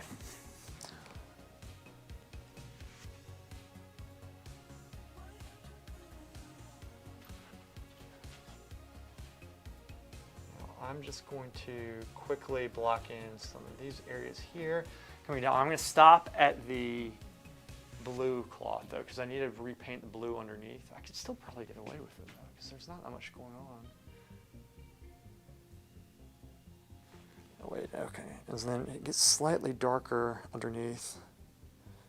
So I'm going to use the same brush. I'm going to go into the darker green value. Understand what I'm looking at, which I inherently do. Kind of comes like that, which is kind of cool because it accentuates this piece, right? It kind of comes down into it, does it? Oh, I see. Okay, and then it goes around. Okay, it's going around, so that's dark, which is nice because this accentuates this. Here's the other thing. like this accentuates this, right? Everything here was compositionally set up to work. And I think, I mean, I actually did a video on this. I did a video on the setup of this. It was the one where I punched myself in the face, gave myself a black eye. And I think this one took like 2 or 3 days to set up, okay? So it took a while to do. Okay, and I'm actually gonna bring some of this dark value up into here, kind of mix the,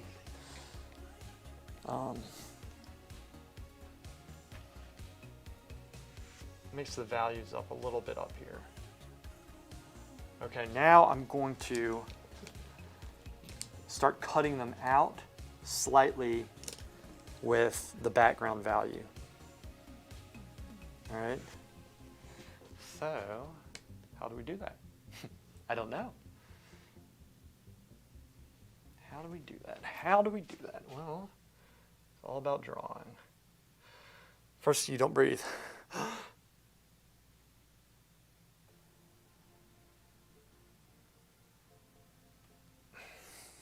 One. All right, so I put a mark down. Normally when you put a mark, you'll realize that the mark's a little bit off still, so you'll just have to tweak it. You'll have to tweak it. So that's what you do, you tweak it just ever so lightly.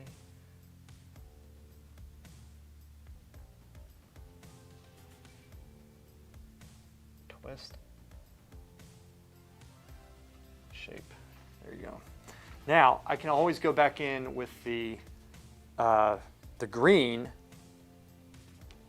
to shape that. So you can go back and forth, but this is how you go into wet paint that contrasts each other. Like most people, because they have smaller brains than myself, they'll mix, for example, when you put white, if you're shaped, like if I want to shape those red, those deep red flowers with white with the background, oftentimes, if you mix them too much, it's going to create like this pink around the edges, and that kills the effect. So to get around that, you just need to keep on going back to your palette and putting straight brush strokes down very slowly, just one mark at a time. You can't mix them in together. If you do, oh, hell's going to break loose.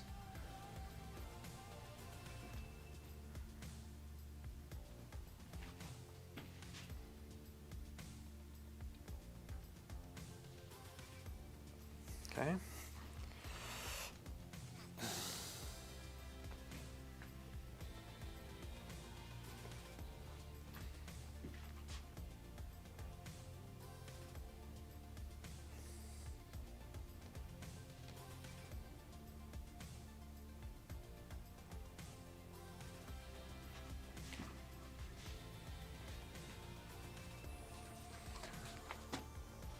Okay.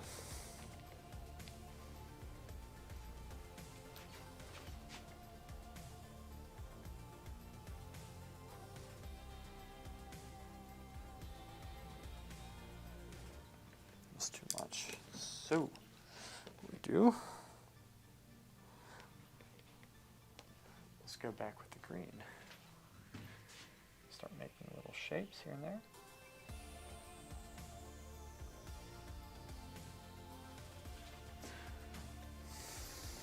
And go into the light just a little bit.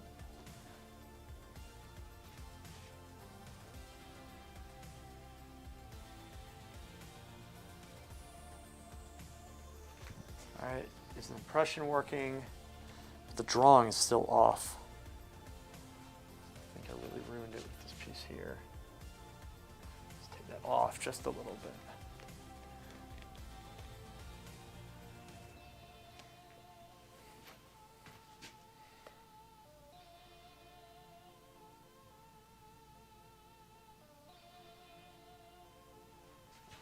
There's a little mark there. I use this. That's a 4 filbert. You know, one thing I think a lot of people when they first start, they're like, well, I don't know where to start as far as the supplies are concerned. And you don't need a fancy supplies. You don't need a billion different brushes. You just get a couple brushes and learn to use them. You don't need, it's not the tools that make the painter.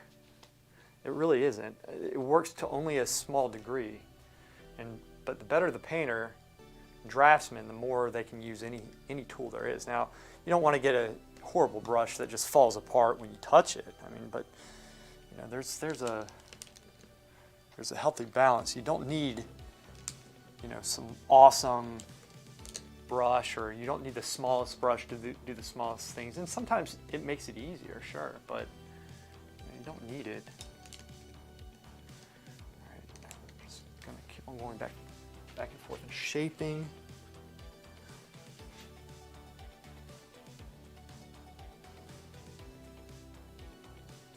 Switch it, bring this down just a little bit. Okay. Looking from close up. And it's just understanding and being subtle in your shapes, right? Subtlety of shapes. Flip the brush, there you go.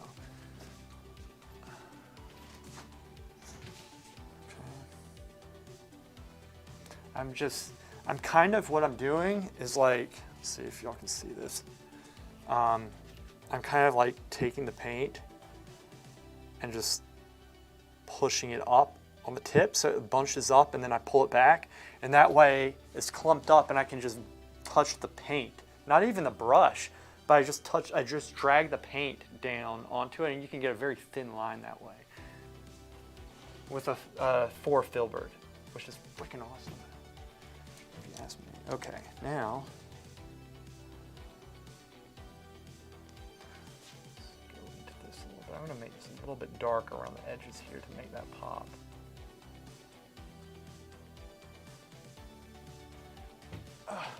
Okay, so there's like a leaf. There's something happening. Okay, wait, I need to understand this. Okay, I see what's going on. I could get a little bit artistic about this, but it's a leaf. There, okay. Now, I think this will kill it. There's a value behind that. There's a slight value.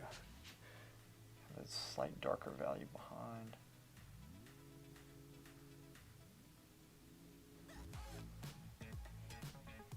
It might be a little bit lighter. Is it lighter?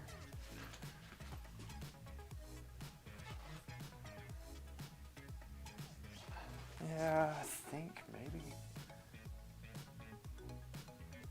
Yeah, I think there is a lighter value down here.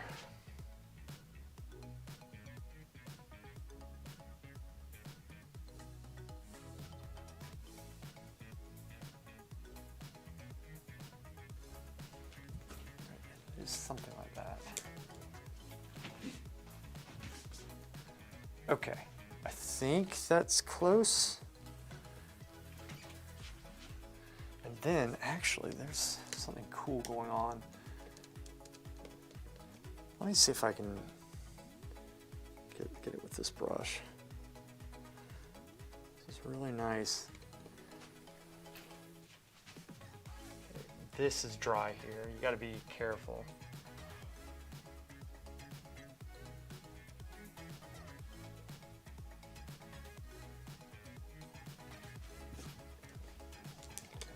Now I'm going to bring that back up.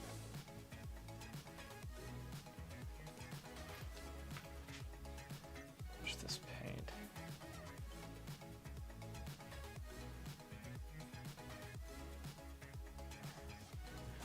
This little piece. Get that off.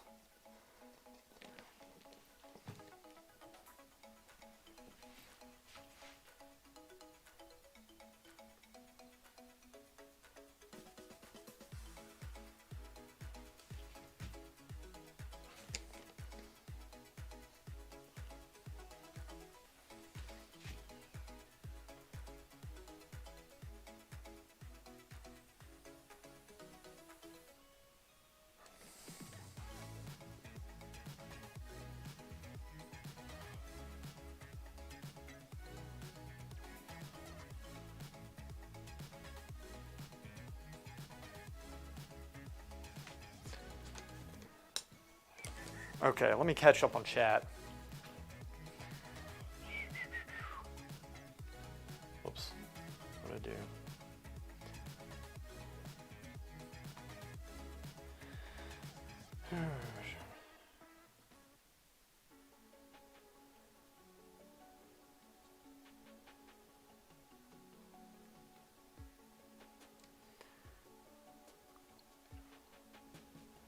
Jintian, hey buddy. So statue, where do you have that from, and does it have a meaning to you? Danny, that's a good question. That statue, honestly, the original painting, let me show you. I can actually show you this. I'm going to take this down for a second. Let's change the view up. I'm going to show you another painting. So this is the statue of Aphrodite, and it doesn't as much have a meaning to me as it does. I thought it would fit quite nicely in the painting that I'm doing. But the original painting that I did was a while back, and this client wanted a painting like this, but without the religious objects, which is understandable.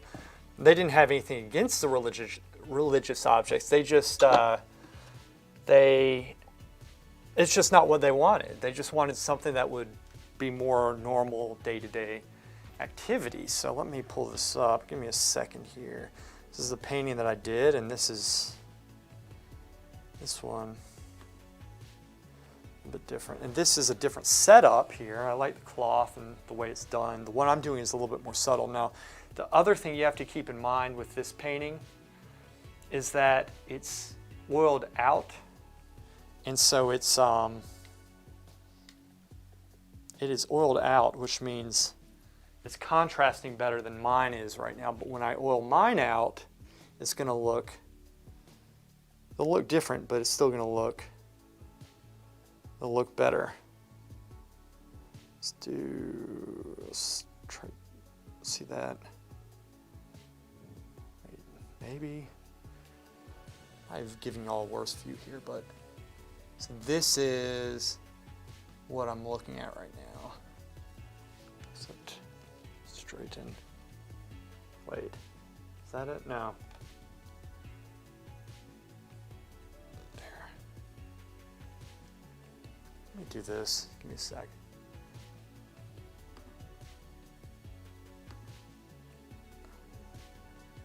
Okay, now we can see more.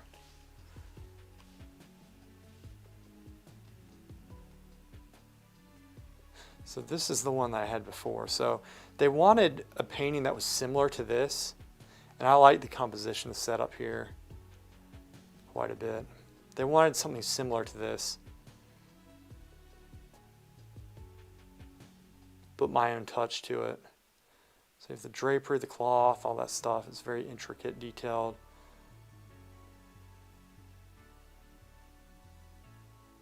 There we go.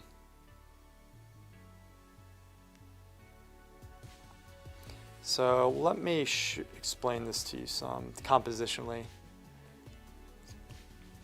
So I set these up, you know, I put the folds in them in a purposeful manner, but essentially you have this piece, there's a piece that kind of comes down, goes the cross, goes down here, and then this part, what I like about this is moved forward some, right? It's coming towards us. It's like closer to us than this, but it's darker, right? So in other words, the lighter areas are behind us, and you have actually the front is the darker areas, which I kind of like to do. In a painting, in a still life, you want to present space. This is two-dimensional, right? Sculptors, they can automatically, they have space to work with. We don't. We paint on a two-dimensional surface, so you have to convey space through drawing, right? Perspective and values, right? Normally in landscape paintings, you know, you have atmospheric perspective, and the less vibrant colors are going to be in the background, more vibrant in the foreground. But here, everything's so close that you're going to have, and you can still do that. You can still make certain things vibrant, certain things not so. But anyway, you have the light falling through here. I actually designed this shadow to come right behind this piece, and then have this glint of light here, so this pops out. Okay. know, you have the cup here balancing out the painting, because if you took this out, it would look a little bit awkward. But you have these two pieces. So I normally like to work with 3 pieces. I mean, this is just me. You can do more, but you don't just want to throw all these objects in.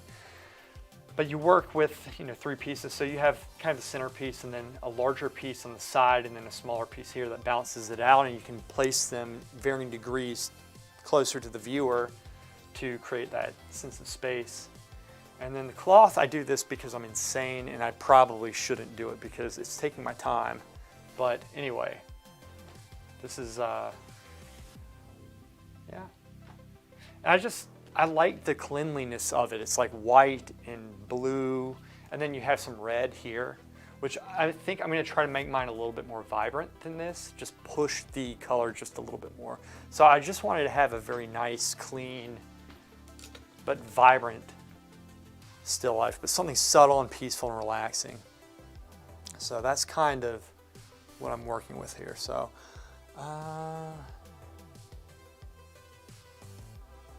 sad Jinty.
There we go. Is that better?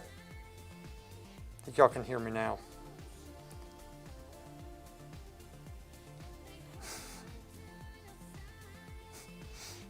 Shut up, Charles. No, you can hear me now, fool. Okay.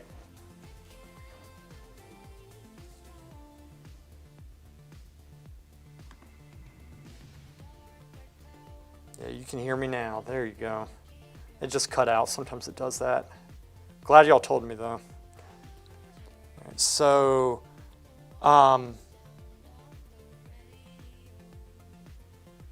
so what I was saying when I put it back up, let me focus this. Give me a second.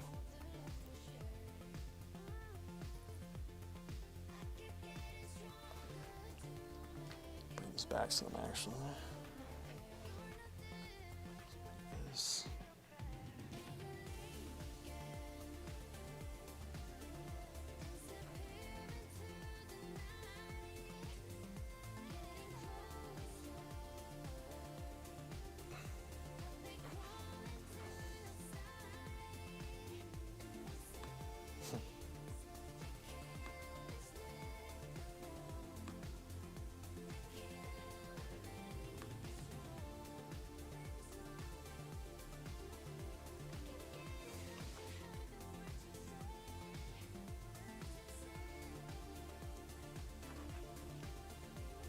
That's better. This actually looks nicer.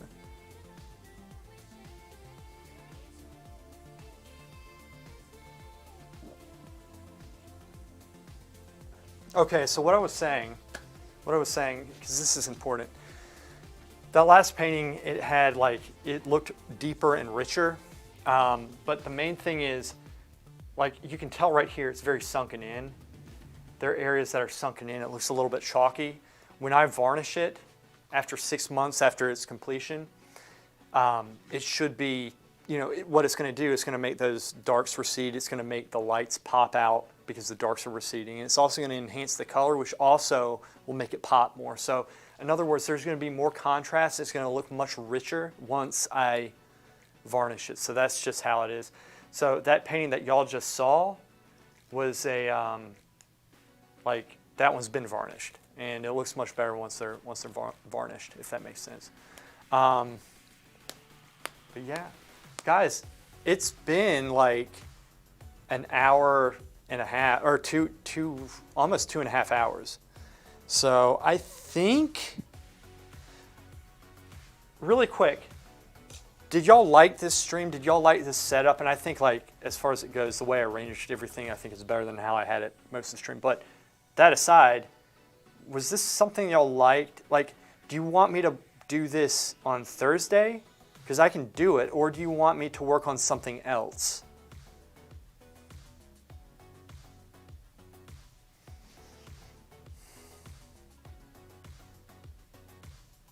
It was good, Danny. All right, good. And Danny, I love your work. I really do. Y'all should see Danny's work. Which, by the way, Danny, you haven't accepted my Instagram request yet. How dare you? To see the live stream even again. Yes, I like it. Thank you for your genius and patience and kindness. You're welcome. Davy, thank you for coming, man. All right, how about this? How about this? How about this? We'll try it again on Thursday, right? I want to try this again on Thursday. Because I need practice in this format, but it was fun actually talking about the painting and and I got stuff done too, which is very helpful because, guys, I really want to get my video out, and I don't like that I have not gotten one out, and I have to get this done before I continue on the video. That's how bad this is. So this actually helps me, and I can improve this type of streaming because it's easy to sit there. Like when I'm working, I have my computer set up right here. I have the easel here, cameras behind me, and I'm just drawing and off of my computer, but I can see the chat as I'm drawing, so it's more instantaneous. This, I need to stop and think more, and there's more going on, and it's a challenge, and I like that. It would be nice to watch you paint again. Okay, that was good. I enjoy the information. Nice to see your patience. Thanks, Lewis. I missed it. I will accept it. Chorus. Yes, that's right, Danny. It's good. Shintian, need like a giant screen for the chat. I know I do. I know I do. I don't think I have another one. Eventually I'll get one. I'll get a nice big computer screen. I have a very nice computer at my apartment, but not in my studio. A HUD? What's a HUD? H-U-D. HUD? What is that? HUD.